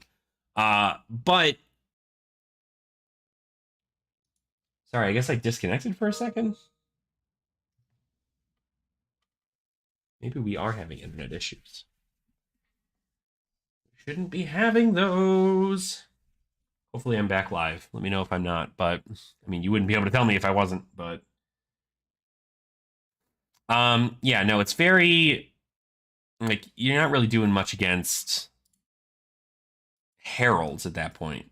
Like you have poppers in Vincent with Deathly Whale, and I would assume they were playing Phantom Banshee, but I guess they're not.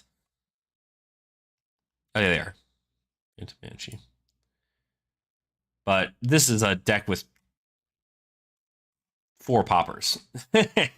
A deck with 4 poppers isn't going to last against Vincent. At that point, it's just like, okay, Herald, go again, Herald. Do I win yet? Like, what's going on? Because then you just don't make an angel until it's your turn, and then you can just Herald, Angel, Herald, and ruin them. So it's terrifying, but I don't think it's impossible to win or to lose against, I should say. So don't.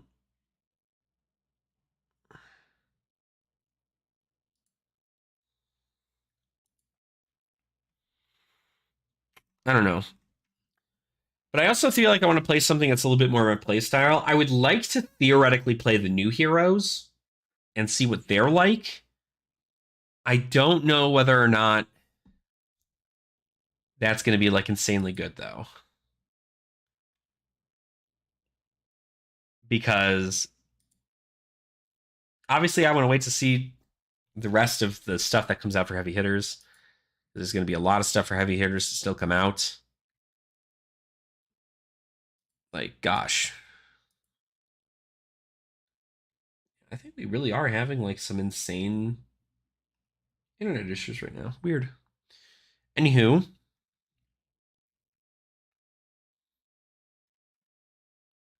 but we have quite a few cards. This must be High Riser. Maybe. Quite a few cards still to be released. So I'm certain we're probably not going to see much of anything until what do you call it? The celebrational. There's still 1, 2, 3. Oh, they really brought down the amount of what do you call them? Expansion slot cards in a set, didn't they? 1, 2, 3, 4, 5, 6, 7, 8, 9, 10. How many were there in the other one? Bright Lights. Evo. Oh, computer is rough. And I really hope I don't have to freaking. I really hope I don't have to freaking get a technician to come out and check out our internet. But I guess I have no choice in the matter. I just want to know how many cards were in the thing. There were 1, 2, 3, 4, 5, 6, 7, 8, 9, 10, 11, 12, 13, 14, 15, 16? 16 cards in the last expansion slot set, and now there are 10. Sorry, 15, because that's a Quicken token. So 1, 2, 3, 4, 5, 6, 7, 8, 9, 10, 11, 12, 13, 14, 15. 15 cards, and now there are 10 in this slot. That is true, right? It's got 3 classes. I'm just curious what they're going to print. Like 2 assassin cards, 2 ranger cards. There's going to be 2 runeblade cards, I'm assuming, right here. So not a Galaxy on this. These might be 2 wizard cards? Maybe they're doing something that was not in the last one, right?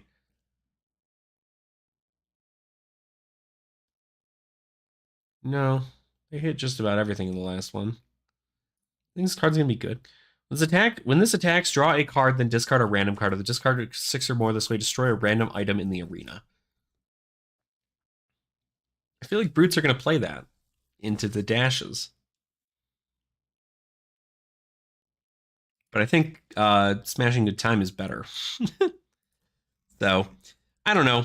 I'm very curious to see what I don't know what I want to play. Nathaniel, do you know what you're gonna play into the league? Do you have any idea what you're gonna play in the league? Because I don't know.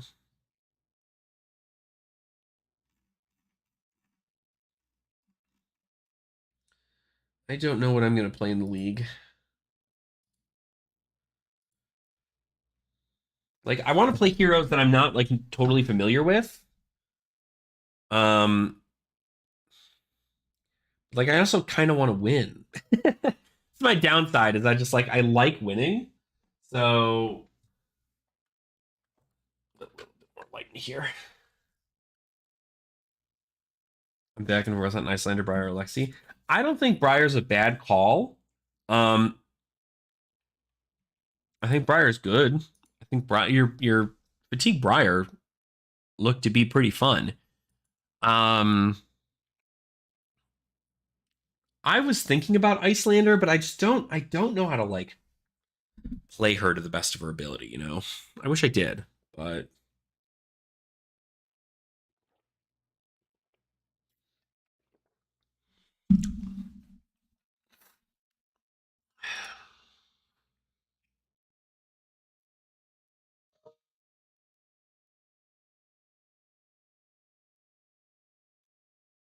I haven't touched wizards ever.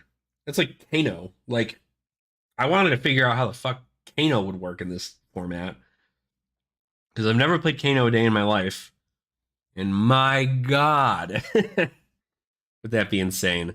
I don't know. I just kind of want to play like meme decks, maybe. Because I mean, what do we have, right? What are we looking at? What do we play? Heroes. It's hard. Like he's hard to play. Fuck. That's not good. Like not these guys. I appreciate anybody wanting to do a merchant or something, but like I can't do that.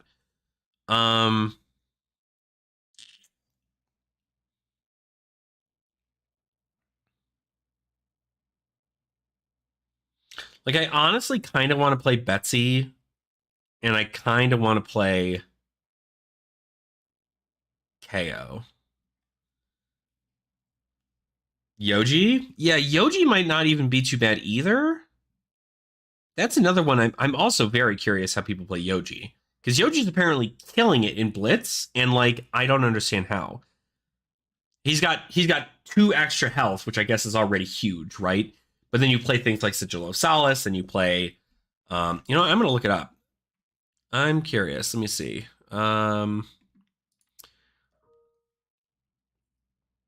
Who's got a Yoji Clash list? Probably nobody. Is that the consistently reconnecting noise?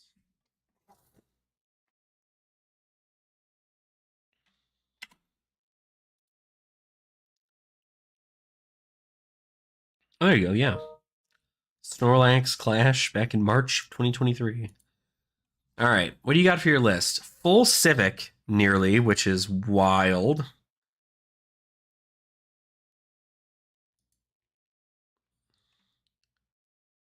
I guess you just don't ever block with them until the end, right? Because this is what? 2, 4, 6, 9 additional health. This is 12 additional health. It blocks everything.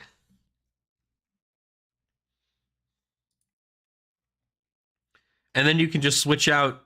You can switch out Titan's Fist for Miller's Grindstone. What?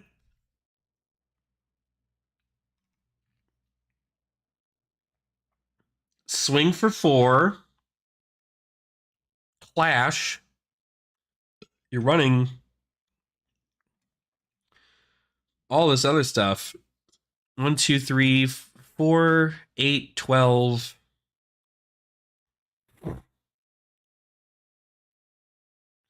16, 18, 20, 22. 22 cards over that. I drop Pummel. I'd drop Pummel too if I was going to go Fatigue. Because that would be interesting. Now, like, you don't use his ability at all, though, right? Like, you're mainly just playing him because he's got 2 extra health.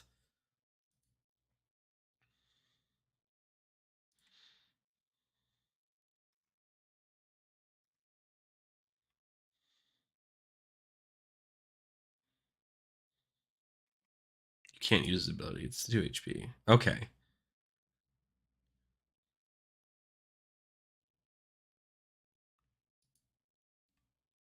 Yeah.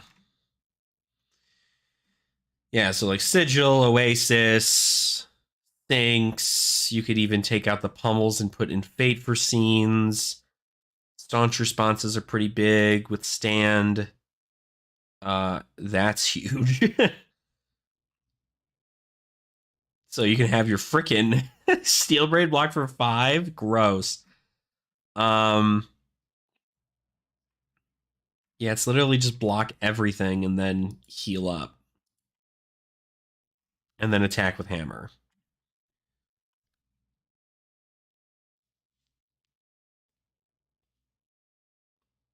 But see, that's the other thing too, is like I feel like even with half of your deck being like this, I feel like the clash ability of a Miller's Grindstone would actually screw you. Because at least with Titan's Fist, you could pitch any of these and you'll get 4. But if you clash and you get any of these other things that don't have an attack value, it's kind of rough. And it's going to go down to 3, and then it's going to go down to 2, and it's going to go down to 1, and then you're not going to be able to do anything with it. Because I'm pretty sure, if I recall correctly, check it again, it has to hit a hero, and you can't hit a hero if its attack is 0.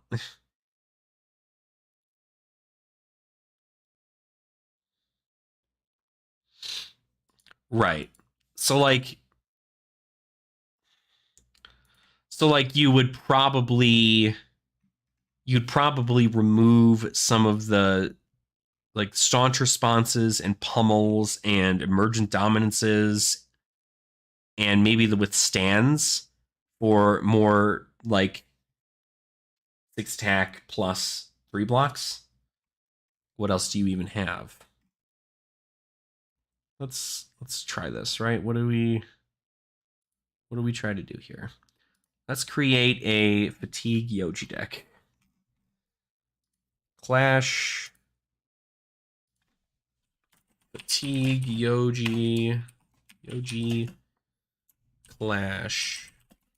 Heavy.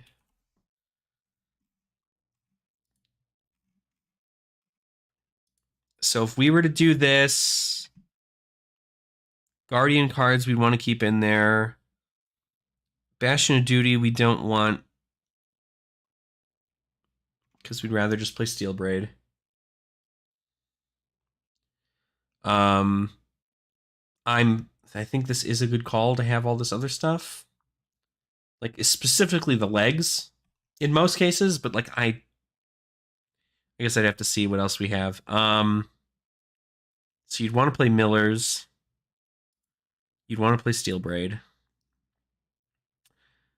Eisen's Peak Helm is good, but I do understand why Peak is better. Do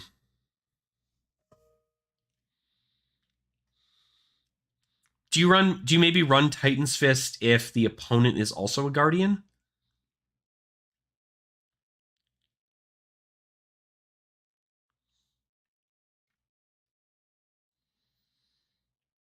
I might inventory that. Because like if you're going against somebody else, like a brute or a guardian, and like their stuff is like, or even an illusionist. I mean, even this up and against an illusionist, like I'd still run Fist over this. Anybody else? Illusionists? Well, maybe outside of Dromai. Dromai, I'd probably keep it in. Prism though, Prism will get the hell out of there. And yeah. Run a lot of non-attacks, you lose to ninja, so you got to be careful. Yeah, no, absolutely.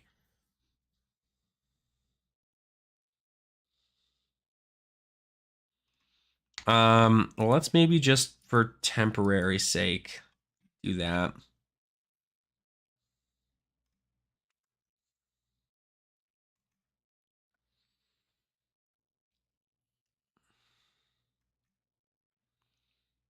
Yeah, the cartilage crushes coming in for 3 are good. Choke slam for 4 also isn't terrible either. Crush confidence is super good. Crush the weak is super good. Run chest as well for fun. I don't know. I like being able to discount with the cross strap. I feel like it's more effective, especially in something like this. If I'm trying to like close out the game, like if I could activate cross strap and pitch 2 blues for Macho Grande, I think it'd be pretty good.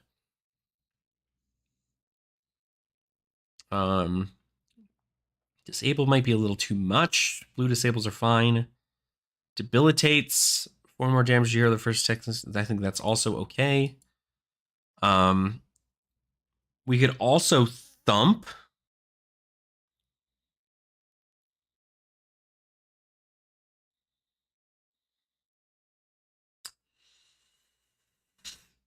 We could also thump.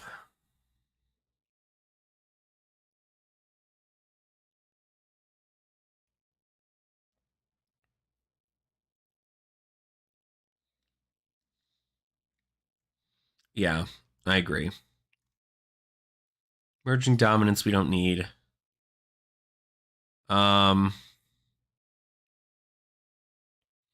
This is like wild to me that this could block for 11.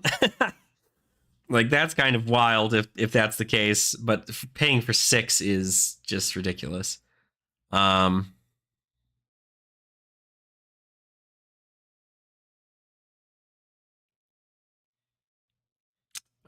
Stacked in your favor. Steadfast is pretty huge. I think we need to play Steadfast. Because that'll block a lot there too. This isn't terrible either. In Aura, your attack action cards get +3 while defending, and then at the start of your turn, destroy this. Draw a card that puts a card from your hand onto the top of your deck. Steadfast gets stuck a lot of times. Really? I mean, pay 3 to prevent the next 6? I feel like it's pretty good, especially if you're going against other big attack heroes.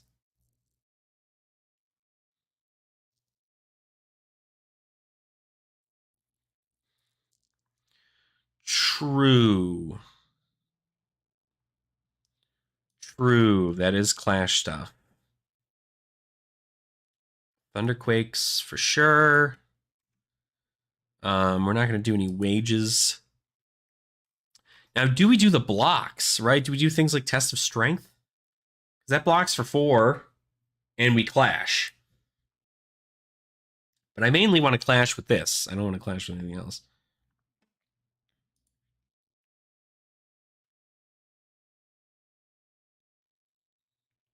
Steadfast is the worst movable, so it's basically anti-Kano. I mean, Yeah, I mean, it prevents the next 6. Unmovable, you pay the same amount and you block 9, right? Essentially, in most cases. But it is anti-wizard. Like, this blocks out Aetherized Fane, which is kind of huge, I think. We're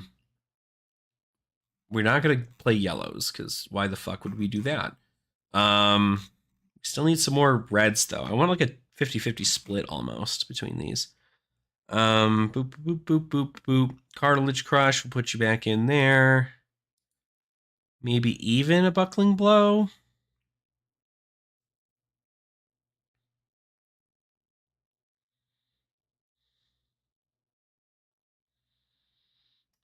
No. Definitely Choke Slam. Definitely Crush Confidence. Definitely a Crush the Weak. Maybe a Blue Disable?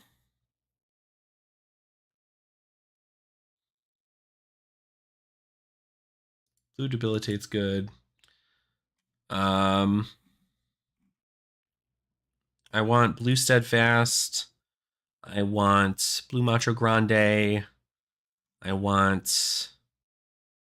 Let's talk a big game. Choose a number the next time you deal that much or more damage. Oh, no. I don't want that. True. True. But I don't know how much.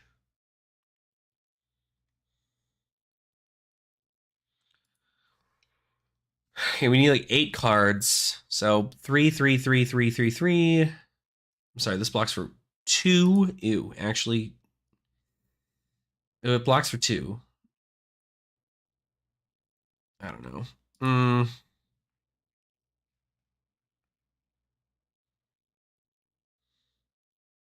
This might actually not be too bad. Create a Might and Vigor token. Gives me an extra resource to work with to make those 4s able to hit. But if we're trying to do something else... What's up, Tomas? How are you? Welcome on in.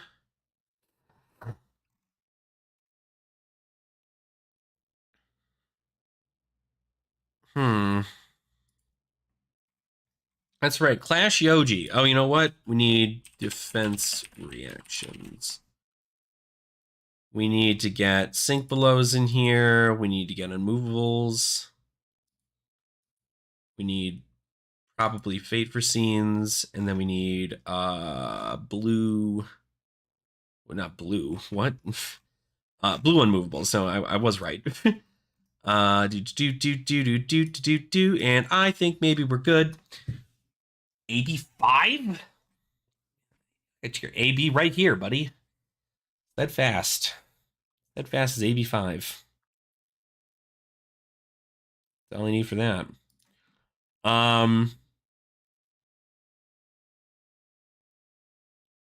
But obviously I could remove all of this for other things.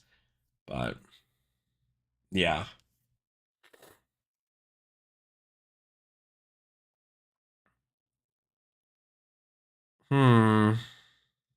No, I do have the space for sure.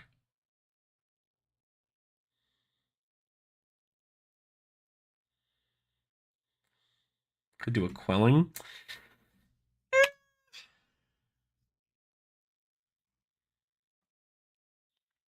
I think if we put boots, helmet, and what was it? Arms, and then lantern.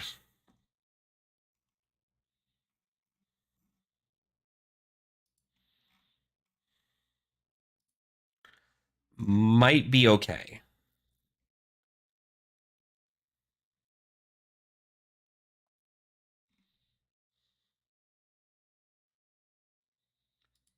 Keep these live streams up on your page, they get deleted.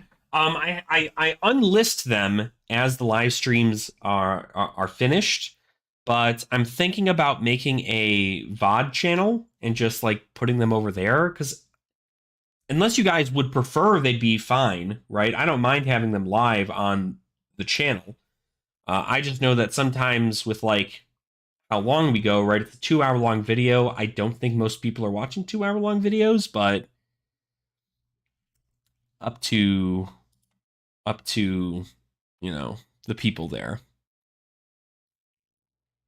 But I'm not sure, Jacob. You have to let me know. Would you watch a 3 hour VOD? I don't know how many people would.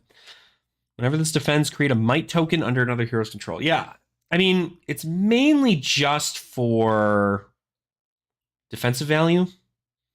I think in most cases, I'd probably run Goliath Gauntlet instead. Because I like the cross-strap Goliath Gauntlet combo. Did you just watch it? That's right, you did. You did actually watch it. Yeah, maybe I should. I mean, if that's what you guys want, I'll make sure to keep them public when they go up. So maybe I'll just make like a new thumbnail for it so it doesn't look like it's a different thing. But I don't want to like overdo the live stream thing, so I don't know.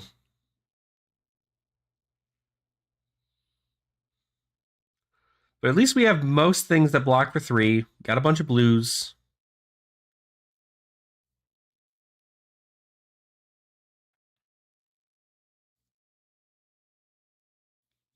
Oh, well, no worries, Jacob. Yeah, I mean, like I said, I know we have a lot of people who just like to hang out during their day job, and I know that I definitely do not I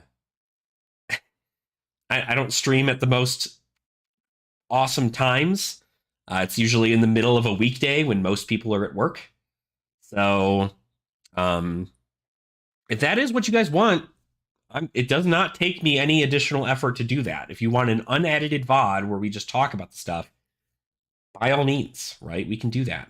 I wouldn't mind doing it. You're probably only going to get like 2 a week, 1 to 2 a week.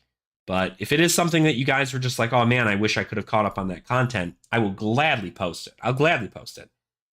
I want everybody to, if you guys are here to enjoy my content and then can't get access to it afterwards, the whole reason I did it is I originally wanted to make the live stream thing kind of like you got to be here for it kind of deal. But as I started doing it, I was like, no, this is the middle of the day. Like, I'm half surprised people can make it to like Riddlerman Gaming's channel because he starts streaming at like 6 a.m. my time. And I don't know how anybody is there all the time, but I know I have a lot of people from overseas who watch. I have a lot of people from here who just watch during their day jobs. So I'll gladly post them up if that's what you guys want. I will happily do that. I did have something I was going to tell you guys.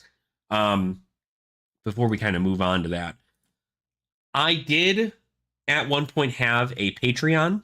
I am currently at the moment shutting down said Patreon.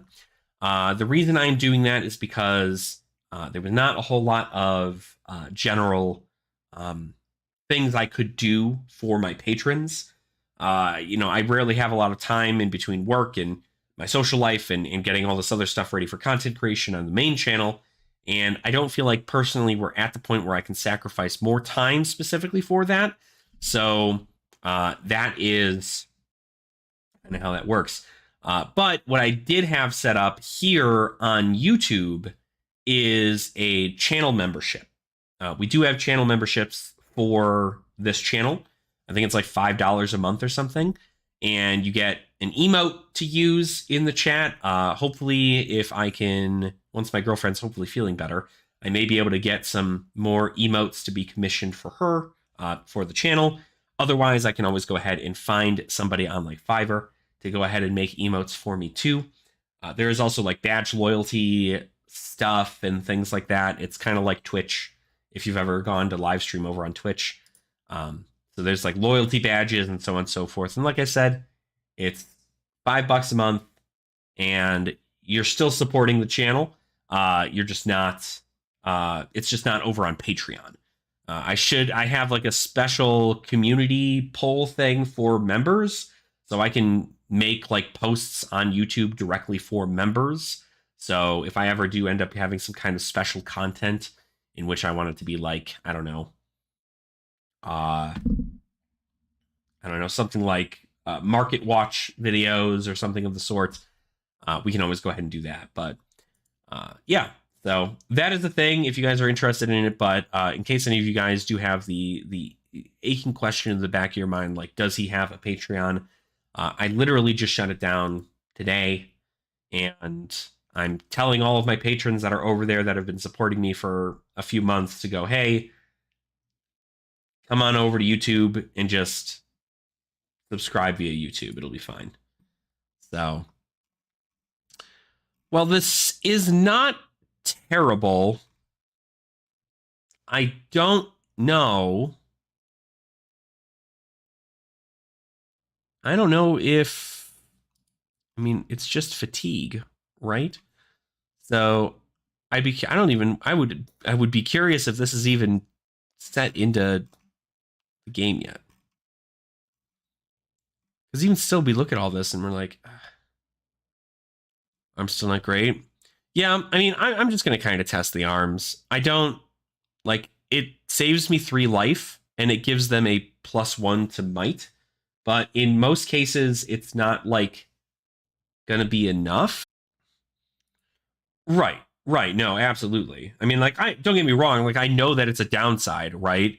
Like, Civic Steps is a little bit more understandable because there isn't really a nice defensive option for warriors, or not, for guardians, for feet. And this one will give a quicken token, and just about everything has go again most of the time, so it's not like it's a big deal. But I don't feel like it is going to be I don't feel like it's going to be like a big deal in most cases.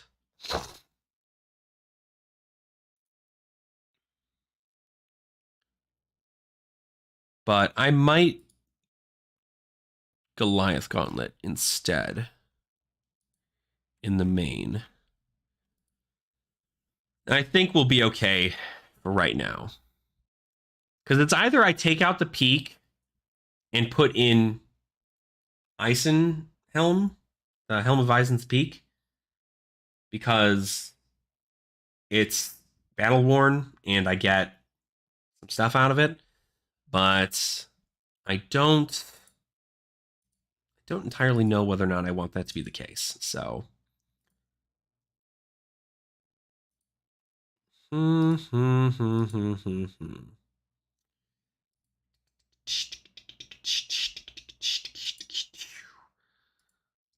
So this might be okay. I mean, I need like Sigil of Solaces and stuff too, though. I want to get health. I'm gonna get rid of. Oh,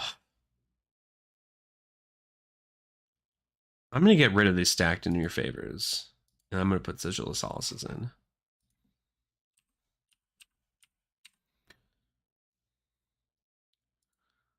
I definitely want Sigil of Solace.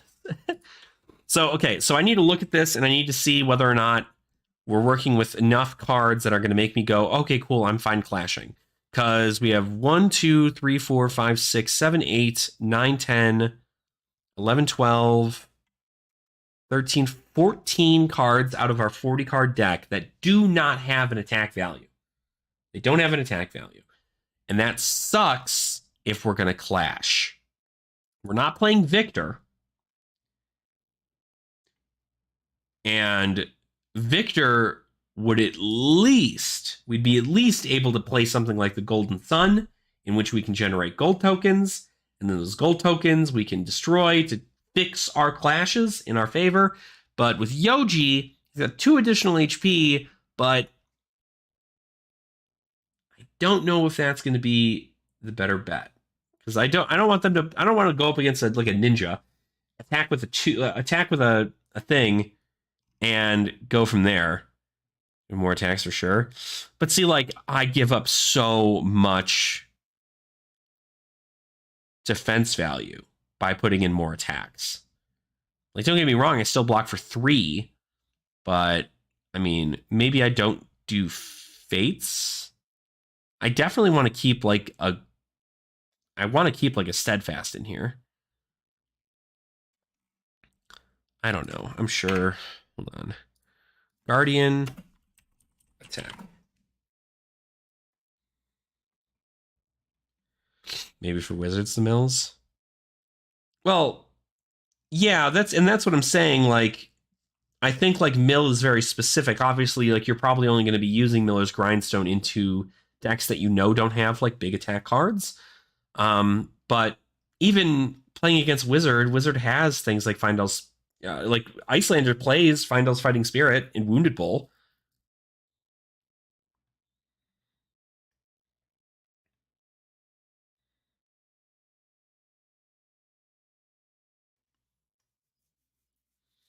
No, true. Non-equips. Yeah, I know. Non-equips can also be put in the sideboard.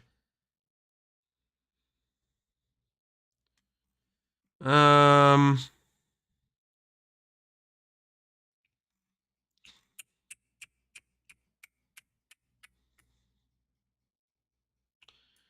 I don't know.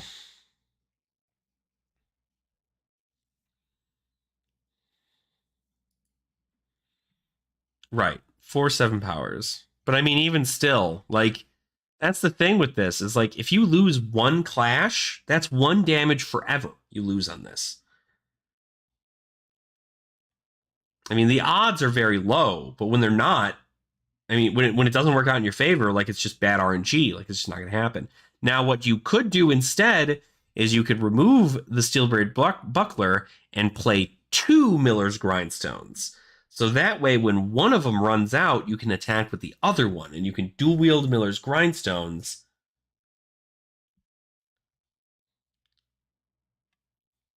And just use your thing for defense. You just give up 4 defensive value, or 3 defensive value, for more chances at Miller's.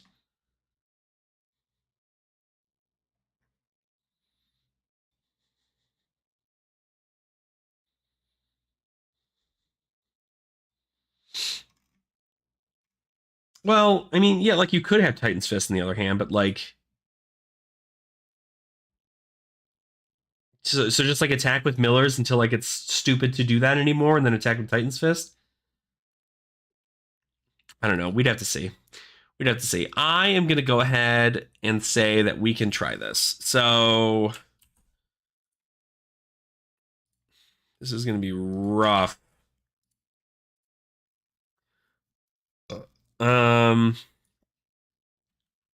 Flash. Testing, please only clash decks, create game. We are in the open format. So if any of you guys want to go against me, I am in the open format playing clash decks. So first come, first serve. This is going to be so annoying. This is going to be so annoying.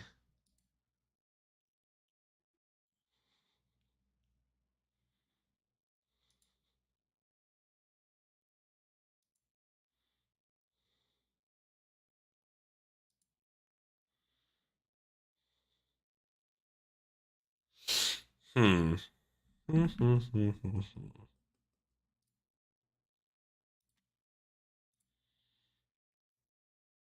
Okay.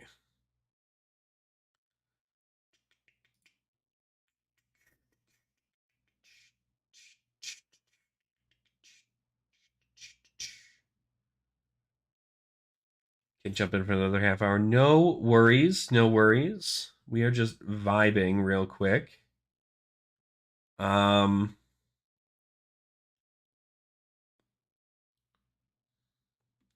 my stuff really quick. Whoa, holy shit. What happened? What happened? We gained 5 subscribers in the last... We gained 5 subscribers in the last, like, couple of minutes? Or hours? How long was that? How long have we been doing that? Okay. I'm going to go first. Max. All right. Well, we're definitely going to keep... I think we're going to keep everything here. Yeah. Let's see how this... Let's see how this works.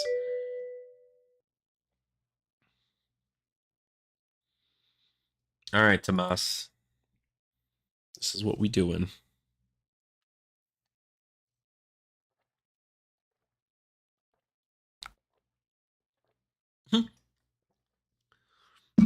Okay.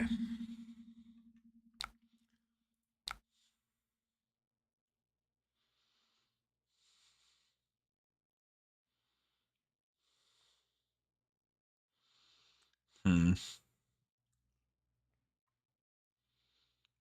This is almost like really good into that, but dude, I'm gonna be so pissed if I lose this first clash.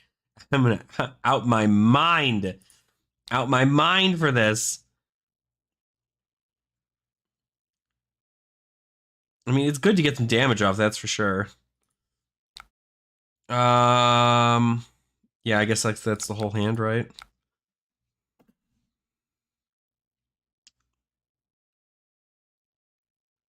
Yeah, 8 dominate. That's a pretty good start.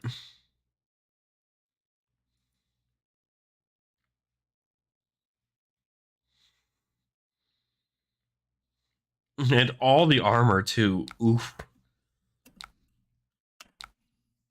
Okay. Ugh, I would have won that though. I would have won that clash. Ugh, I would have won it. I would have won it.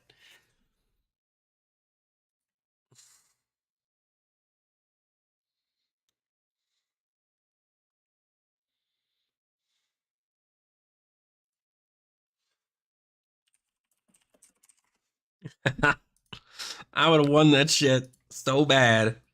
Boom grenade. All right. Well, we're definitely blocking. Cranking.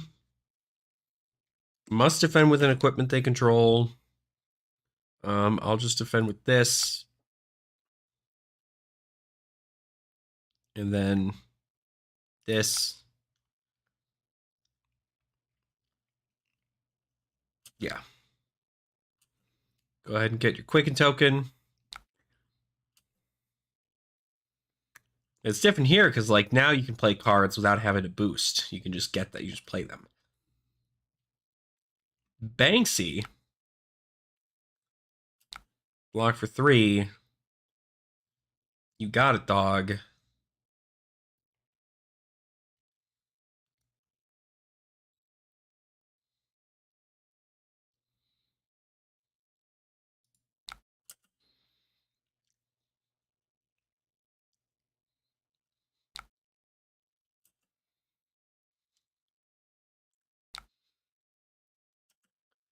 All right.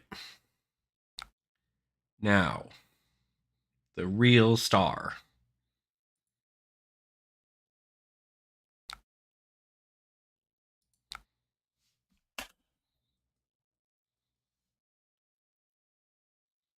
Now, it's got to hit in order for us to clash.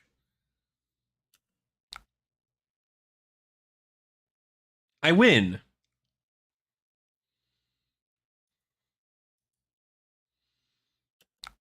All right. Fuck yeah. I'm not running into any of my other things, which means like the middle of my deck is just full of shit that is going to make me lose clashes, and I'm so pissed. Okay. Throttle. That's chill. 6.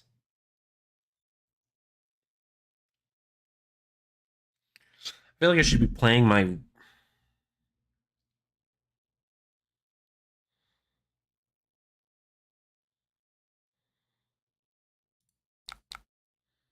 You're not boosting, though.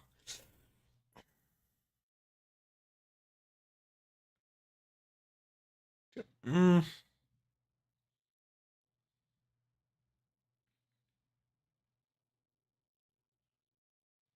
You're not boosting. You don't have to go again. 6 is a lot, but there's not threatening a real big on-hit, actually. I'm just going to block with 1. Don't worry about me. No blues, sad face. Could also block with this, theoretically, but...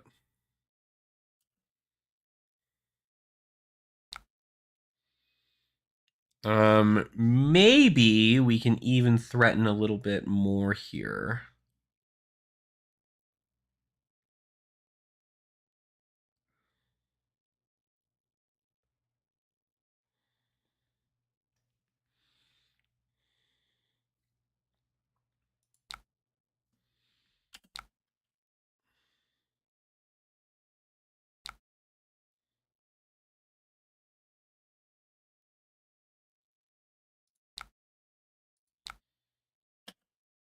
think that's fine. Kind of really throw them for a loop here.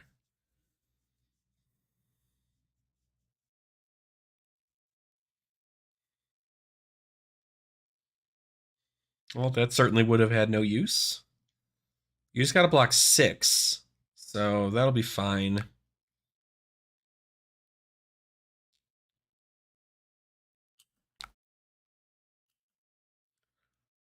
Yeah, see, that would have been bad. Oh, God. Oh, God. Oh, golly. 4. Actually, that is unrate.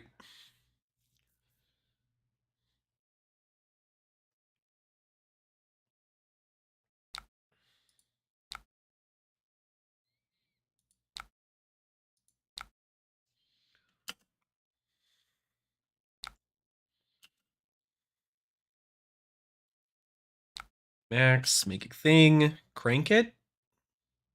Swing with Banksy. Underloop. Boosting. Getting free resource.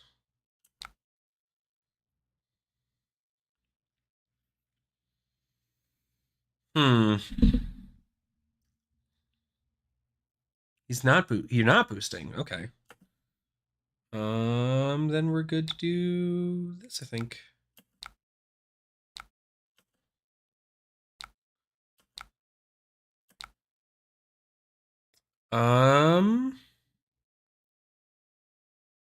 We're gonna sit. I think that was well done. Yeah, luckily with going against a mechanologist, I feel like this is just like way too. It's like double the amount of shit I get to hit him with, right? Like, no, you're doing nothing on your turn?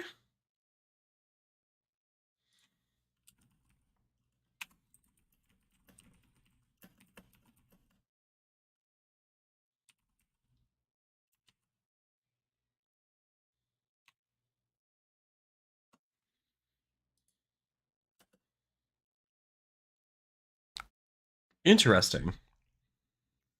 Okay. Probably some defense reaction stuff. Well, I mean, I think we're just gonna have to. uh.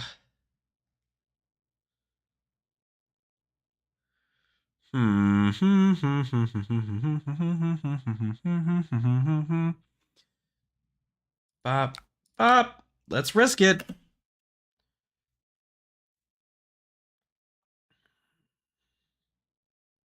Yeah, right.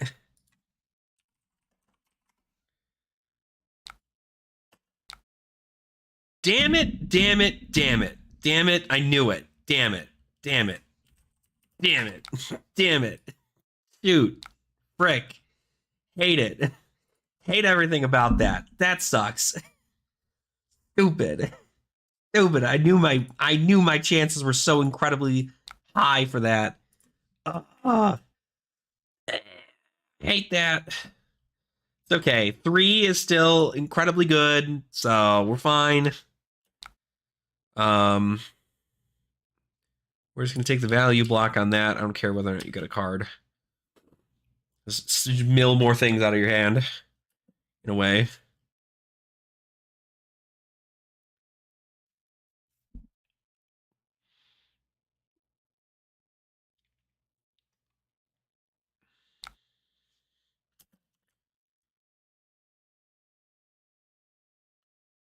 Okay, crank that.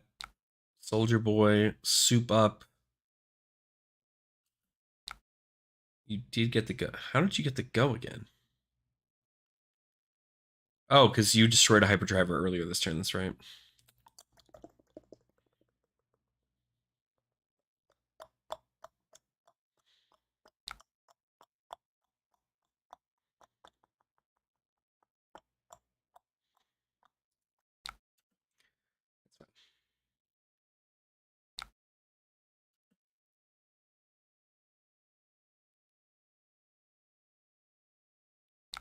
Zipper hit, baby.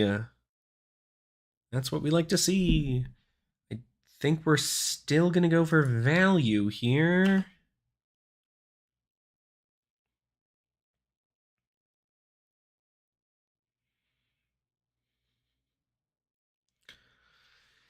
It's time for the circus of value.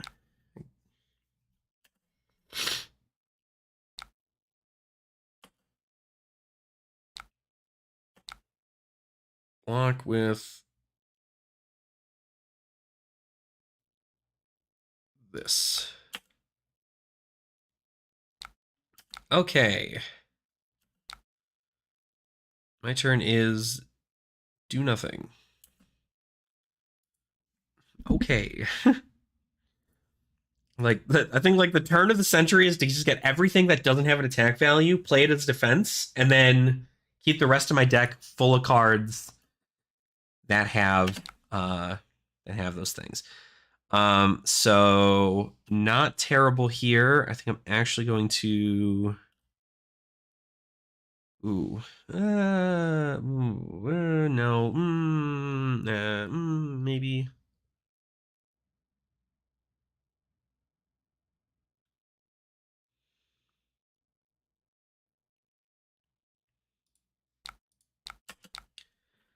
Give him a quicken token. That's fine. Guess I should have maybe waited for that a little bit longer, but that's fine. You're definitely going to be milled out way faster than I'm going to be. So regardless of Miller's Grindstone, I still think I've definitely got this. But another soup up. Whoa, that's absolutely insane.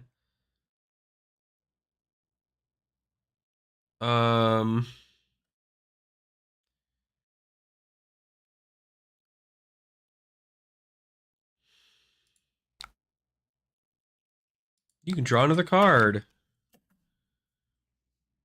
I should save these for on hits, but I really don't care. Like that. Card banished was that.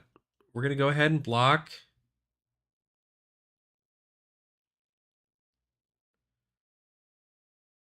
That.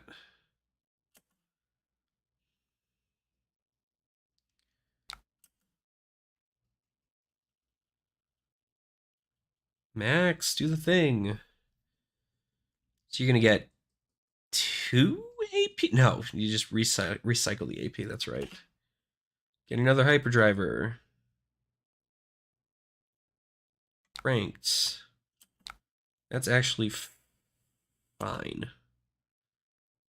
I'm just going to utilize everything in my power. That's not a value block at all, but we're we're better off. Heck yeah. There's nothing but no value on that, so that's silly.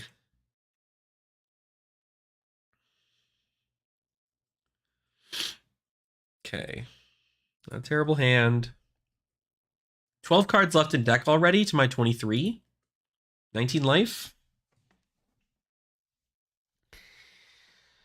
Methinks I got it.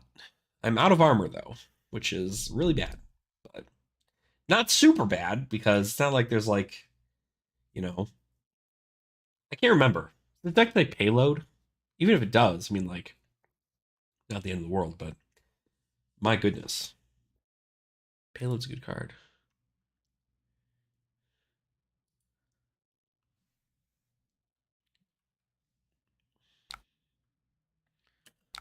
Okay, for 5. Don't want to do that. I'd rather do this.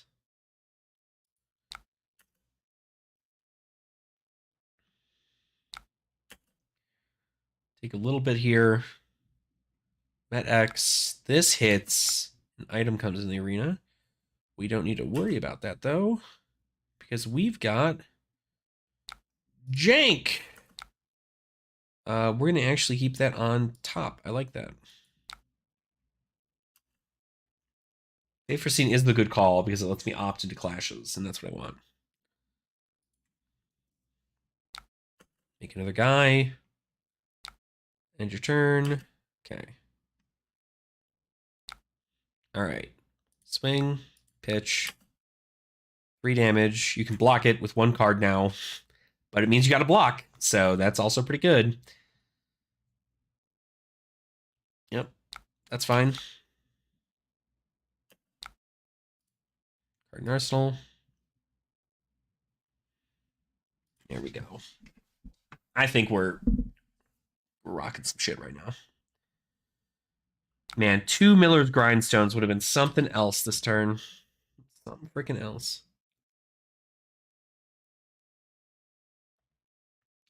If I can keep both these in hand, I should be able to do a pretty nasty turn. Penetration Script. 1 card left in 2 cards. Attacks, I'm assuming. Big Bertha for 4. For 5. Double Hyperdriver. You get 3 float. You get to do Big Bertha again.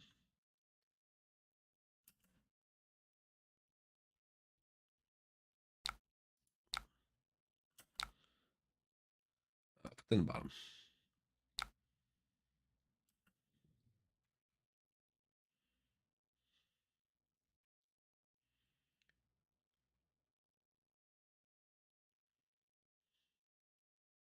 Throttle. 1 float for Banksy. Which means that we need to let this hit so we can block. Because this won't come in for... Yeah. That's fine, actually. Because I'm just going to respond with this. So...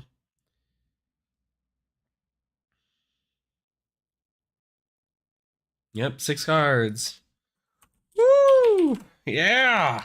6 cards left in deck. I'm going to play Sigil Solace.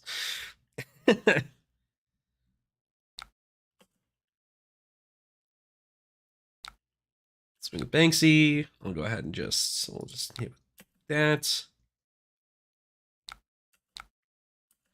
All right, we're going to try this again. Does it hit?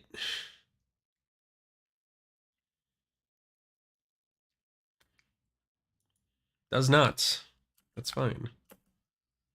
All right, we wouldn't have won. God damn it. Yeah, 6 cards left in deck total. 12 health.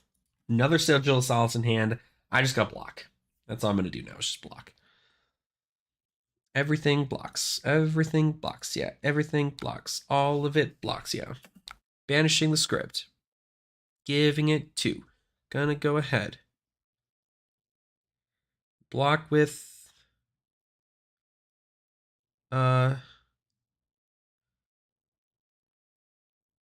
this card.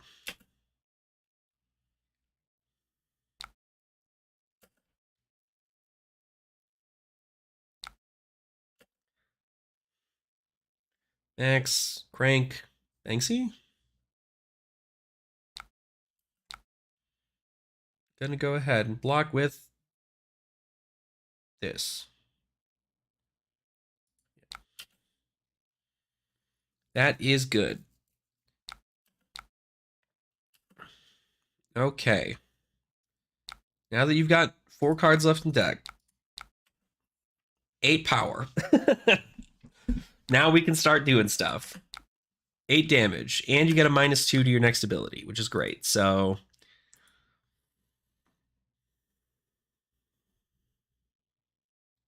you get 2 resources the first time you boost. You're going to play out this whole hand. I'm going to block it all. And then I'm just going to keep coming at you with stuff. GG.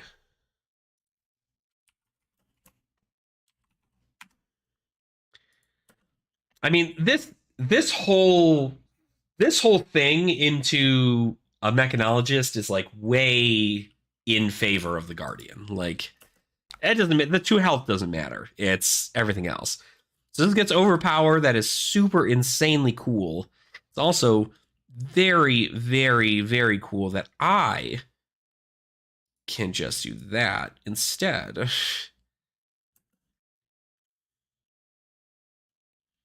Yeah, I think Titans probably would have been easier because like he practically has to do other stuff. So he's got a soup up in hand. The soup up is going to be able to go off next turn, which is pretty cool. I can do this and threaten lethal.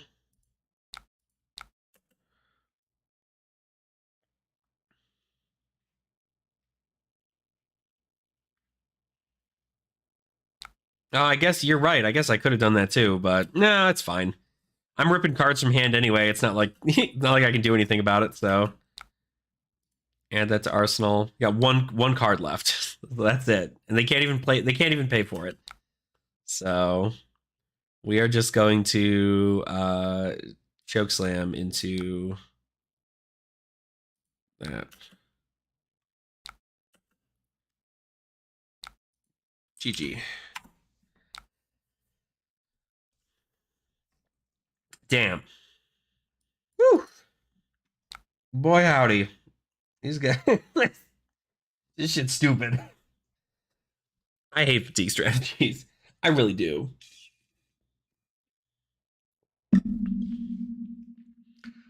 But it's good. I can't say it isn't. I can't say it isn't good. I cannot say it isn't good.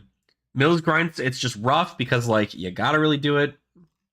Yeah, Guardian, it's a frid. That's the whole point though. That's the whole point behind this, is like you're supposed to have that. You're supposed to have that kind of like, all right, cool. What am I gonna do here? I am blocking. That's it. Another one. Yeah, let me see if I want to build a different deck though. Cause you know what actually I want to try? This probably isn't going to be coded correctly, and I really, really don't expect it to, but I want to try my Kasai deck into you. I'm assuming Heat Sword isn't put into the system yet, because that would be insane if February was doing that, but we're just going to go ahead and assume that's not the case. So it's not. It's not. Open formats. Clash testing, please only Clash decks, and create game. I accept. Okay. So I'm over there. Oh, am I not logged in anymore? What? Why? Just as player one. Boo. Well, you know what to look for.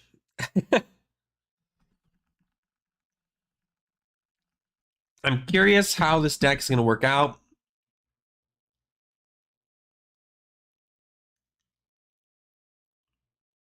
Yeah. It's honestly, I don't expect them to do anything in regards to Clash in this next coming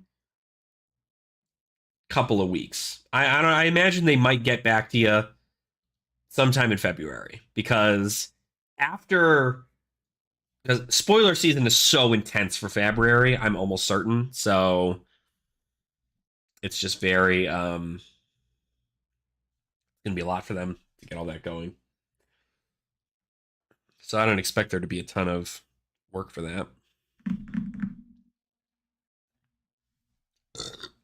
All right, real quick, I gotta go get my phone. Can't see the game. Okay. Let me see. It's probably because I'm logged. Yeah, I don't know why it doesn't. Why it just does that. Hold on 1 second. Let me do that again. Ba ba ba da ba. Clash games, please. Only Clash. Do. And create game. I accept. Okay, hopefully you should see it. I'm gonna go get something real quick.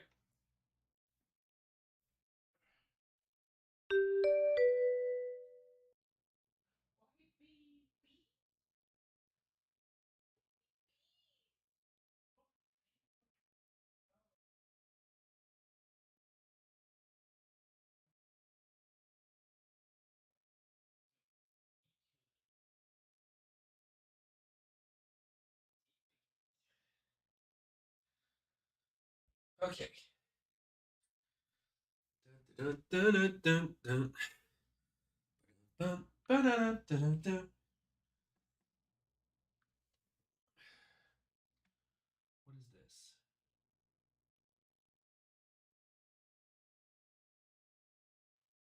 I don't know what any of this is. Hold on, going through my emails. I missed a call. Fuck.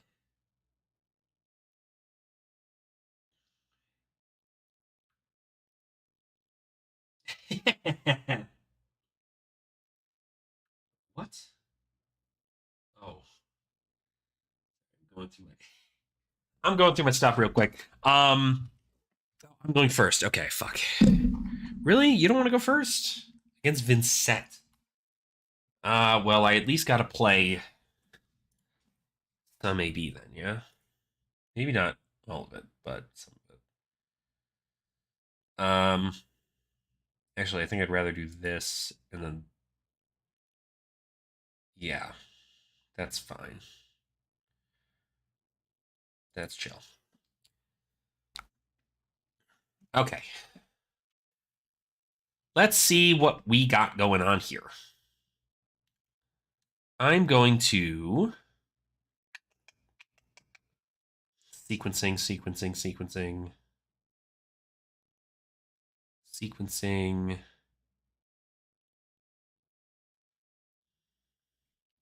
I mean, like, turn 0 is always so awkward. I'd almost rather just do this.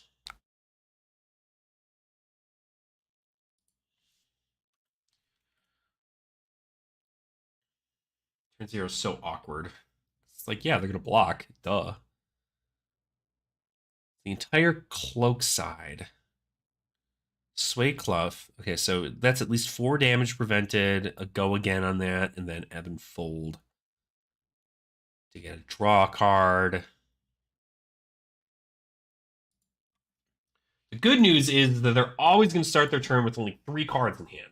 So there's not too much. The only thing that I'm really terrified about in Vincent is I think Deathly Whale. Deathly Whale is probably like one of the more terrifying Vincent cards. But I love it's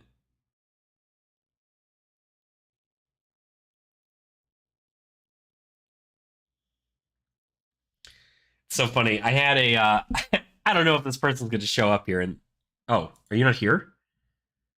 Tomas? I'm not going to claim victory if you're still here.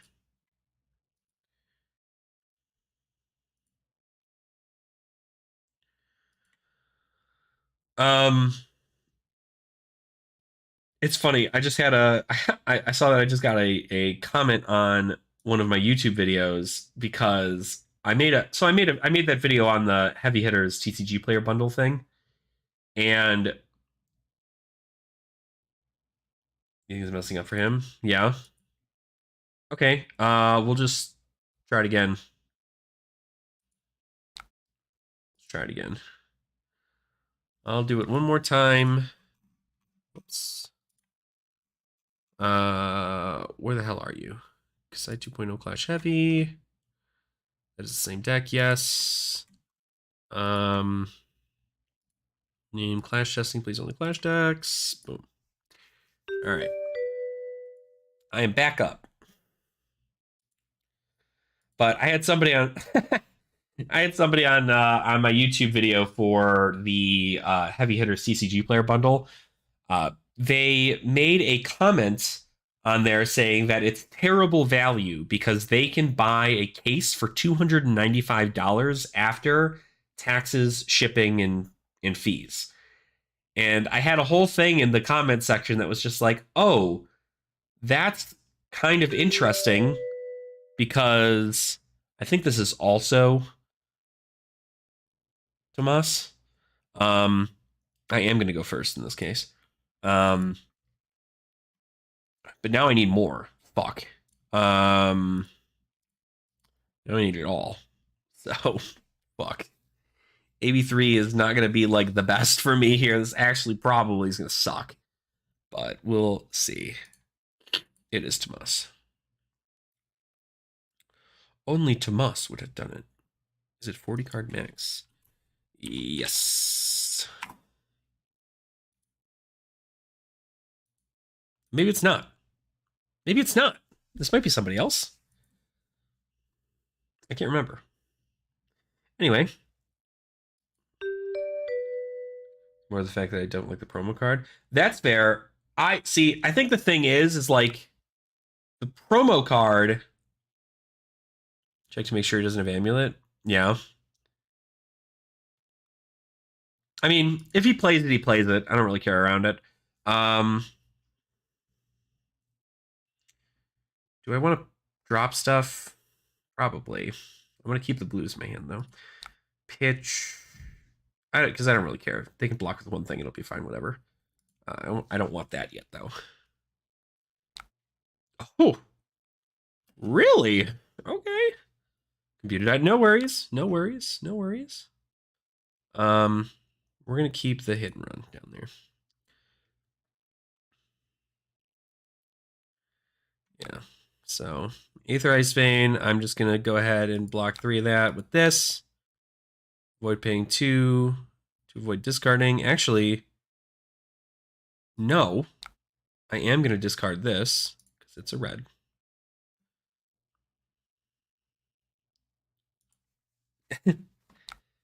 And then Waning Moon for 2.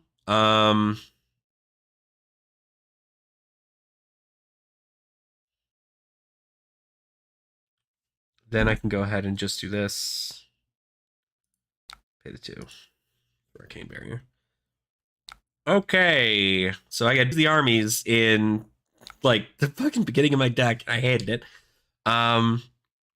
Let's see what the response it could. So it's one of a couple things here. Either it is a block 1 then pay 2. True. I guess that could be the case. That might be something I might need to think about next time. What do I want to do here? I think I want to still swing. Let's see whether or not they've got something. I can play it. I'm going to have 2 in hand, or 2 on there. They didn't activate a Frost card. At this point, I'm probably just going to take this damage to attempt to deal 4. Maybe, yeah, 4.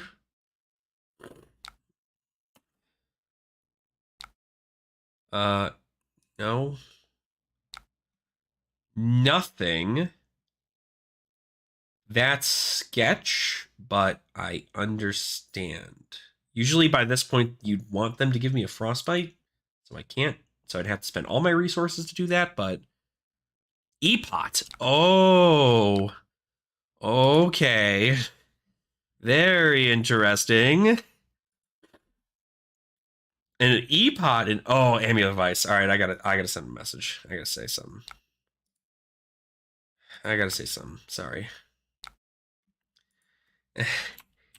Hey, just as a heads up, I don't mind it for now, but just to remind you that Clash goes off the commoner ban list and Amulet of Ice is currently banned.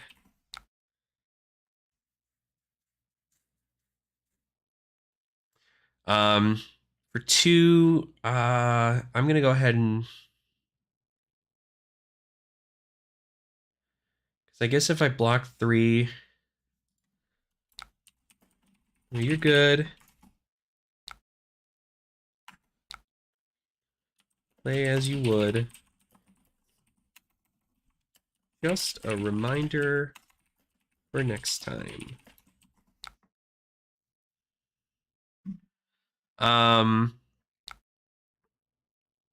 What in the hell am I going to do here? I think I should block 2, pitch 2. I really want like something in the grave. Because then I can just start pitching shit. I want to keep the Blade Runner. The run through also is good. Because I'm going to take 4 here. It also will put them at a level. I wonder if this is like Spelllander. I'm going to take 0. And I am going to just pay.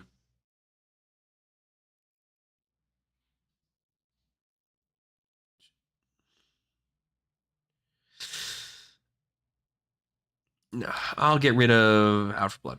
Sure. Okay, let's see. We are going to Centauri Saber, pitching a Puncture. Okay, Frost Hex, Frostbite. I am going to play the Run Through, pitching this. It's going to get go again. No. Then I'm going to swing with this. I don't care that I have nothing left. That's going to come in for 4. Damn, this guy's fast. He's just killing it. My God. He knows everything he's got to do for this. See, that's block 3. Take 1. So he's now down to the point where Wounded Bull would be good, but I'm at least not doing anything with Frostbites right now, so that's good. Finals Fighting Spirit, that's great. Fuck. That's a lot. Minerva, I forgot about Minerva.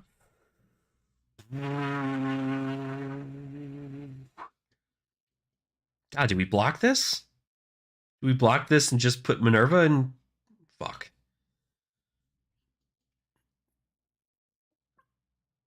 Yeah, I think we do. I think we just block. I'd rather have a value block than not. That's good. And then I can just move to end step.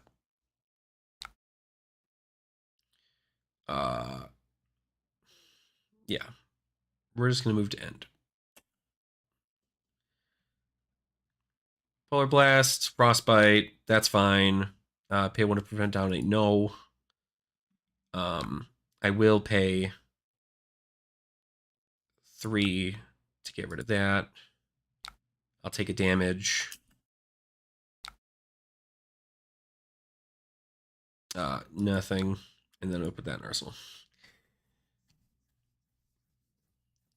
So full grip on their turn, probably Wounded Bull or Finals Fighting Spirit like it normally would be.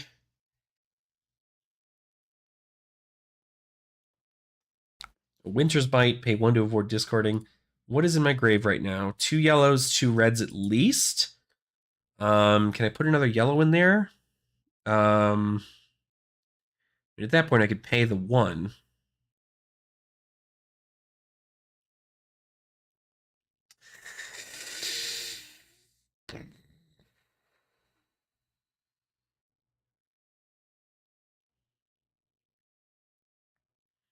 Because what I want to do is I want to just like try to hold out as much as possible.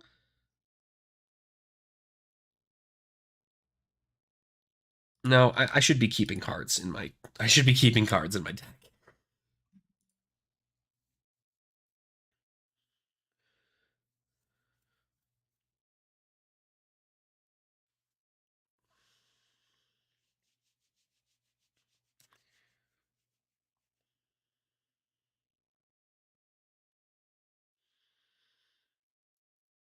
Now, the real question here is, do I just let him go crazy? And then I have all of this resource in my hand to do something next turn. At least get Slice and Dice mechanics off and hit and run. Because I'd have to use 2 cards here, unless I use Refraction Bolters.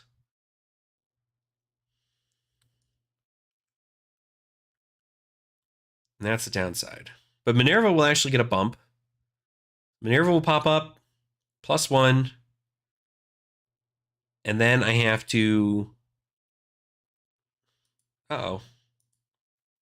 Why aren't you active? Hello? Are you thinking? Thinking? This is quick. I didn't think it'd be that quick.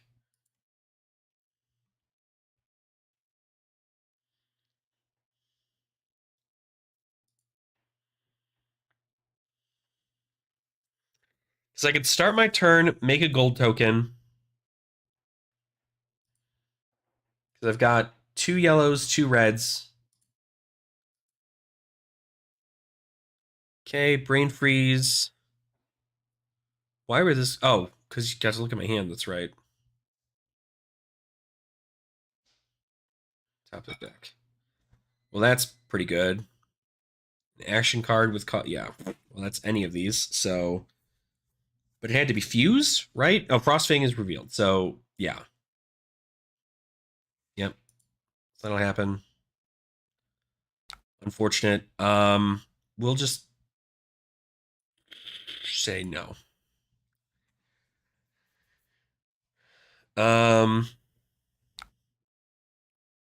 Yes, I do want to turn my interface up. Yeah. We are going to activate Kasai. We are going to banish 2 reds and 2 yellows. Make a gold token. Cold Snap pops. So we're going to get hit with the Frostbite. Frozen. No. I don't care about that. I'll still get the +1.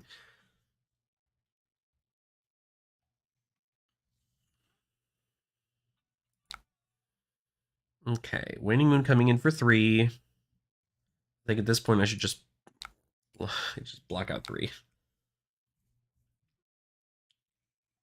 And then I can just... Did I make the gold token?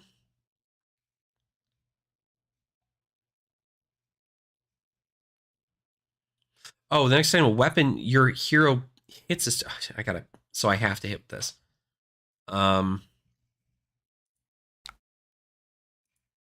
Yeah.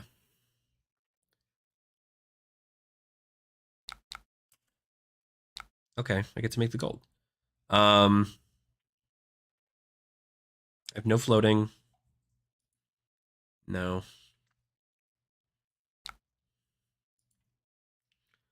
Okay.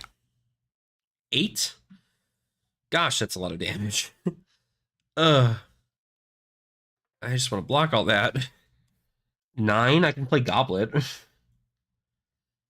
But at what cost?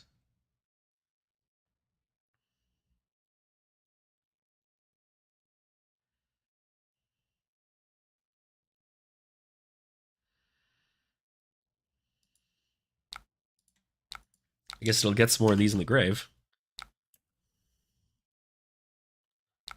All right, I'm curious whether or not this is going to run off the way I want it to, but we're going to try. We'd have to pop that, take 2 out here, 2 out here, and then a weapon has to hit.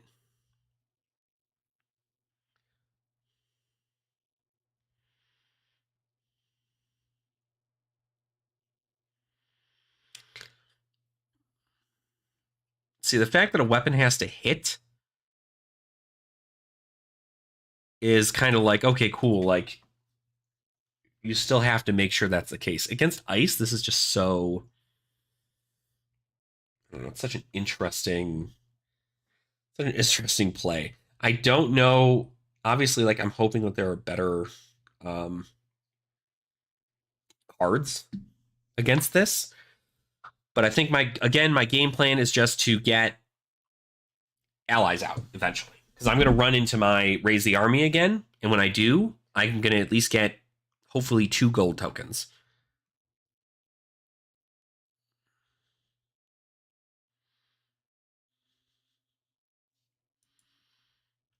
Oh, come on, my guy.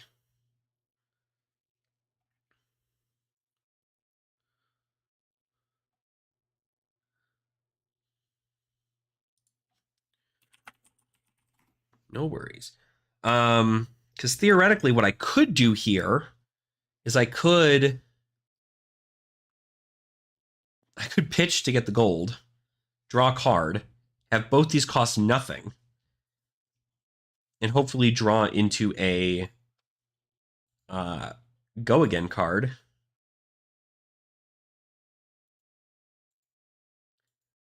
But I think they're going to let it go through in most cases, especially since it's +3 or it's +1.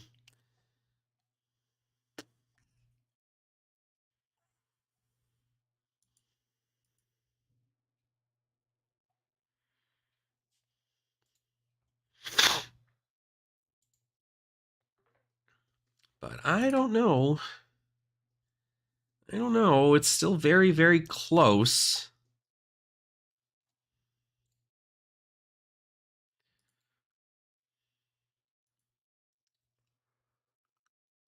So what do we... We're banishing cards. Now we still need a lot more stuff in the grave.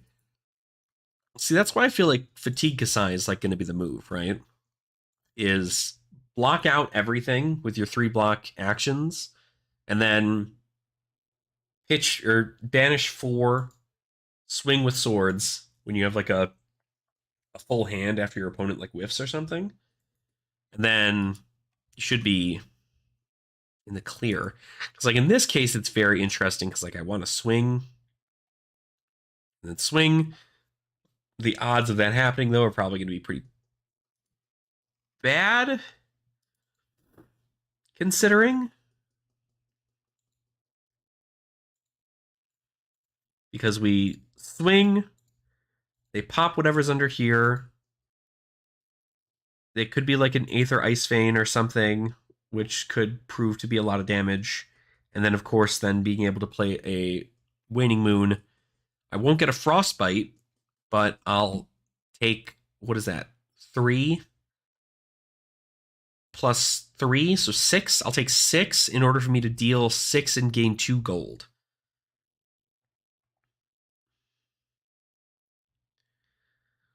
But if it's an ice card, like Aether Ice Vein, or not Aether Ice Vein, Aether Hail, that's 2 damage? How much does Aether Hail do? 2? 1? Does 1 damage? I think. If it's not an ice card, but like obviously I think we know it's an ice card.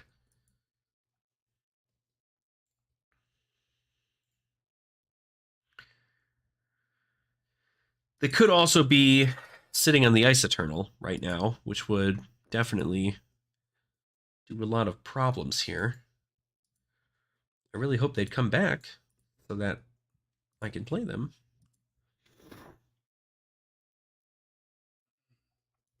I think I'm just going to have to try. Because if I don't,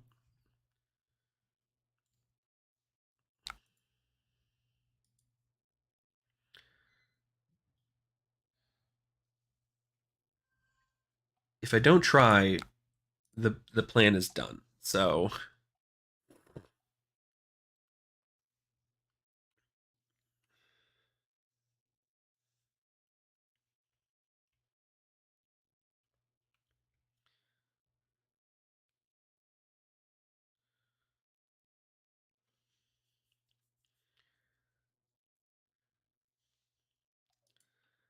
think I gotta try. That's what's important.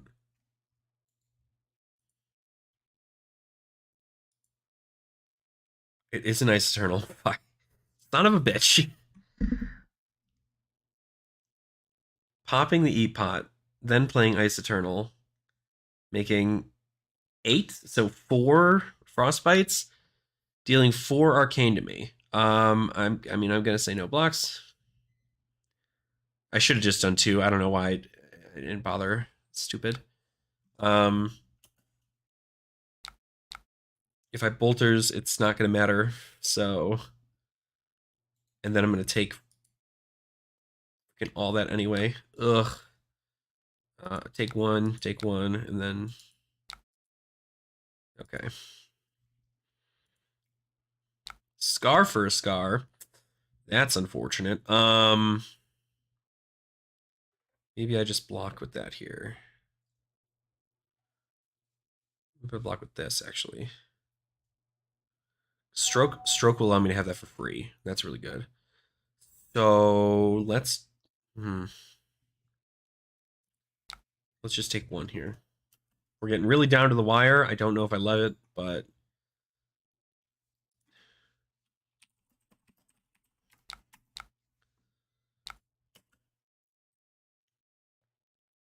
okay, put a card in arsenal. Okay, 2 gold tokens. We're gonna have to just go with this. And we'll pitch Blade Flash For that, Frosting, deal 1 arcane. I'll choose to take 1 arcane, because that's fine. Although 3 is really rough here, because I think I probably am definitely dead. Let's see. Hope's Merchant Hood. So you're going to rip everything out so you can play something different. Waning Moon. For 3, I think I might just take...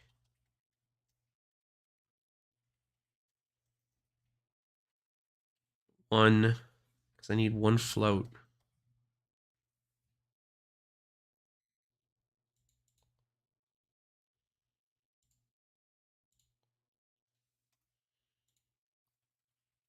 Because that's game, right? That's 3? Unless you get a block with a card from hand. Bubba, oh my goodness. What are you doing?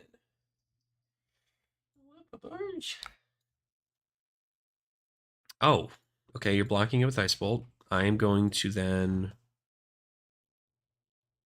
play Stroke with Foresight. Well, it's got it. No, that's right. That's good. Yeesh. Let's go.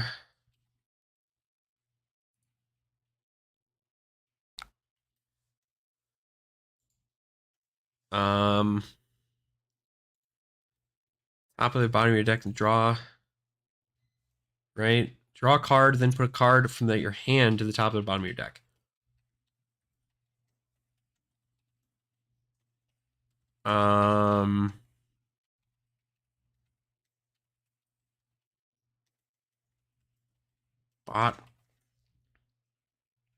Bottom?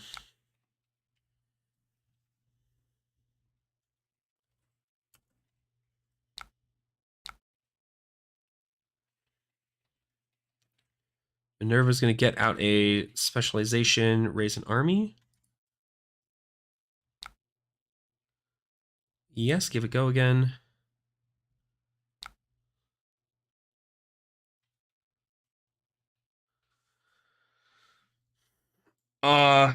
I should just play this and then that, because your swords still cost 0.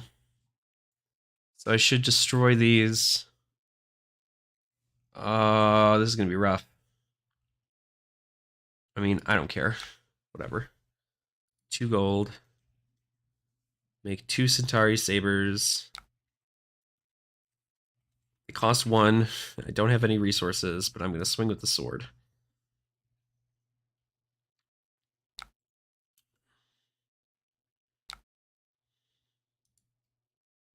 And we drew all reds. We're dead. That's it. No coming back from that. Yep.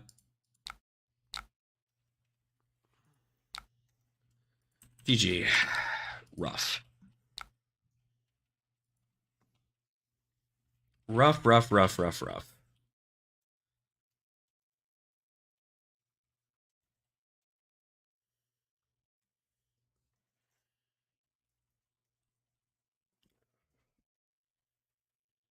All right. So, yeah, Icelander's still very good. Obviously, against Warriors, Icelander's like way better because it's just like you just can't win against that.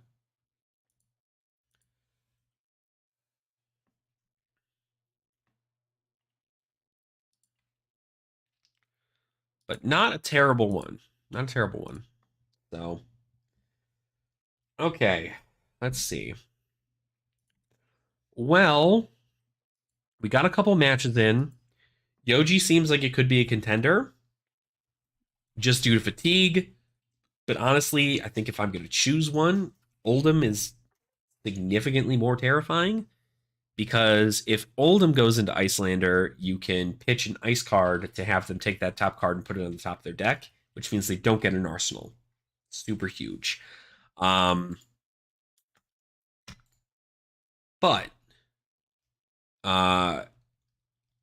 you can only do that as a defense reaction. So actually, I'm just kidding. You can't really do that unless they're attacking me with Bindle's Fighting Spirit or Woundful. which is still not terrible. Let's see. I thought about trying Reinar. Reinar might also be fun. KO, I think, is a really, really good opportunity for that. Betsy, I think, still is crazy. The more we learn about wager mechanics and so on and so forth, I think it's going to be a lot more powerful, considering can't be blocked by more than one action card. So that's also going to be good into heroes like Wizards. Obviously, Icelander is good, and Icelander will never not be good. But I am curious whether or not it is. She's not on here either because it includes that. So Icelander is still a contender. Ira obviously is like brain dead simple to play, and not terrible. You probably, because people are going to play Icelander, you probably don't want to play a warrior into the league. I imagine warrior is going to get ruined. Aggro, obviously, with Ira Ira probably plays a little bit more defensive than anything else. I do think Guardians have a good contention because they do have things like Steadfast, and a red Steadfast will shut down a red Aether Ice Vein completely, which is what you want. You don't want to play Teklevosin because people are going to play Icelander or Kano, and this is nasty. They don't have AB, and most of their stuff cares about whether or not they have EB.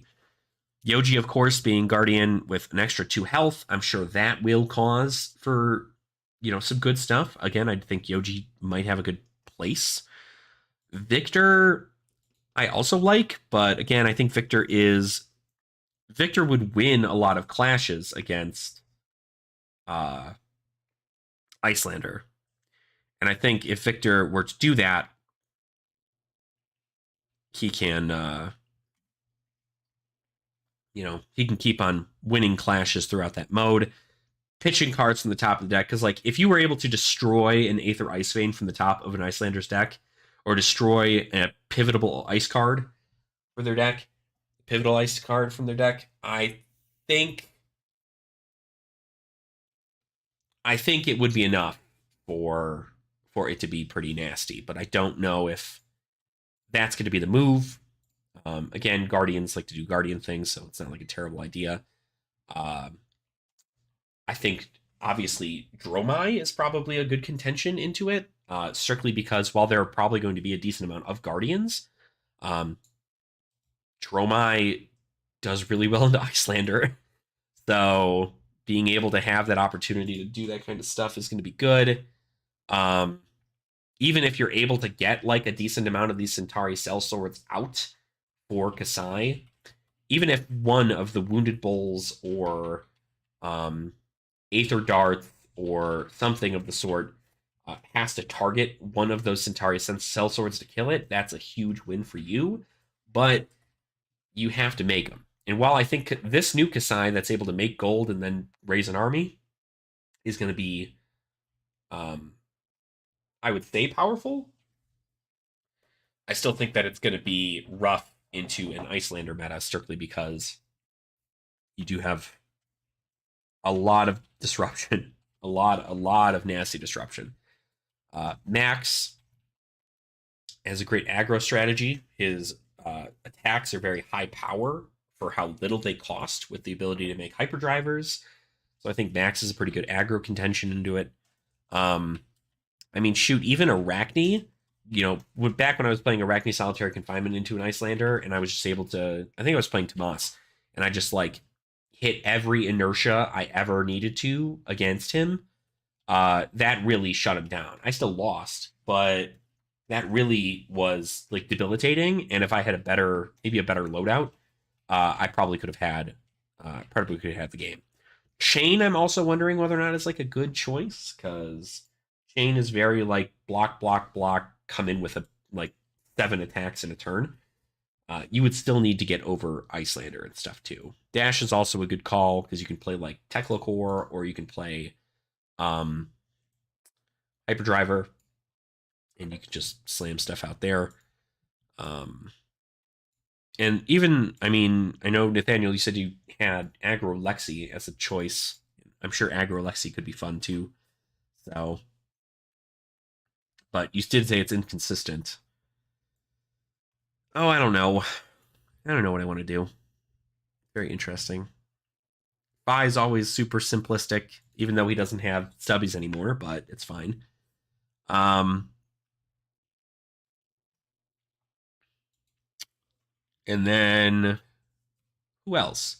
I mean, Azalea probably also could do pretty well, considering a lot of her like stuff is buff attack, and even like with the dominate and everything is pretty good. Being able to give dominate to like a sedation shot is going to be pretty good into somebody like Icelander, but you'd have to confirm that. So obviously that's the best part, is that we're doing a whole bunch of testing. So that's why we do that. Why we do these things. So, but I think I'm probably gonna head on off for today. I'm gonna go grab myself maybe some lunch, and then I gotta get some stuff ready for going to the LGS tonight. I'm gonna be picking up some stuff probably. We're gonna be playing some Commander with our friends and stuff. So I am going to be off doing that. But obviously, if you guys have any builds or anything of the sort that you guys are trying to figure out for Clash, do make sure to join the Clash Discord. Should be in the description of this live stream. You can go join there, and then if you guys want to play with one another there, we do have an LFG chat section. So that way, if you are looking for any games, you can always go ahead and get that started, and we can do that. But there's a lot of choices for Clash right now. There's a lot of choices. Obviously, I think unless you're a meme lord and you know something I don't, you can play Merchant. But I think like even Shiana and the Emperor are not like super great choices unless there's some warrior card that comes out in heavy hitters that's just like bonkers for Emperor somehow.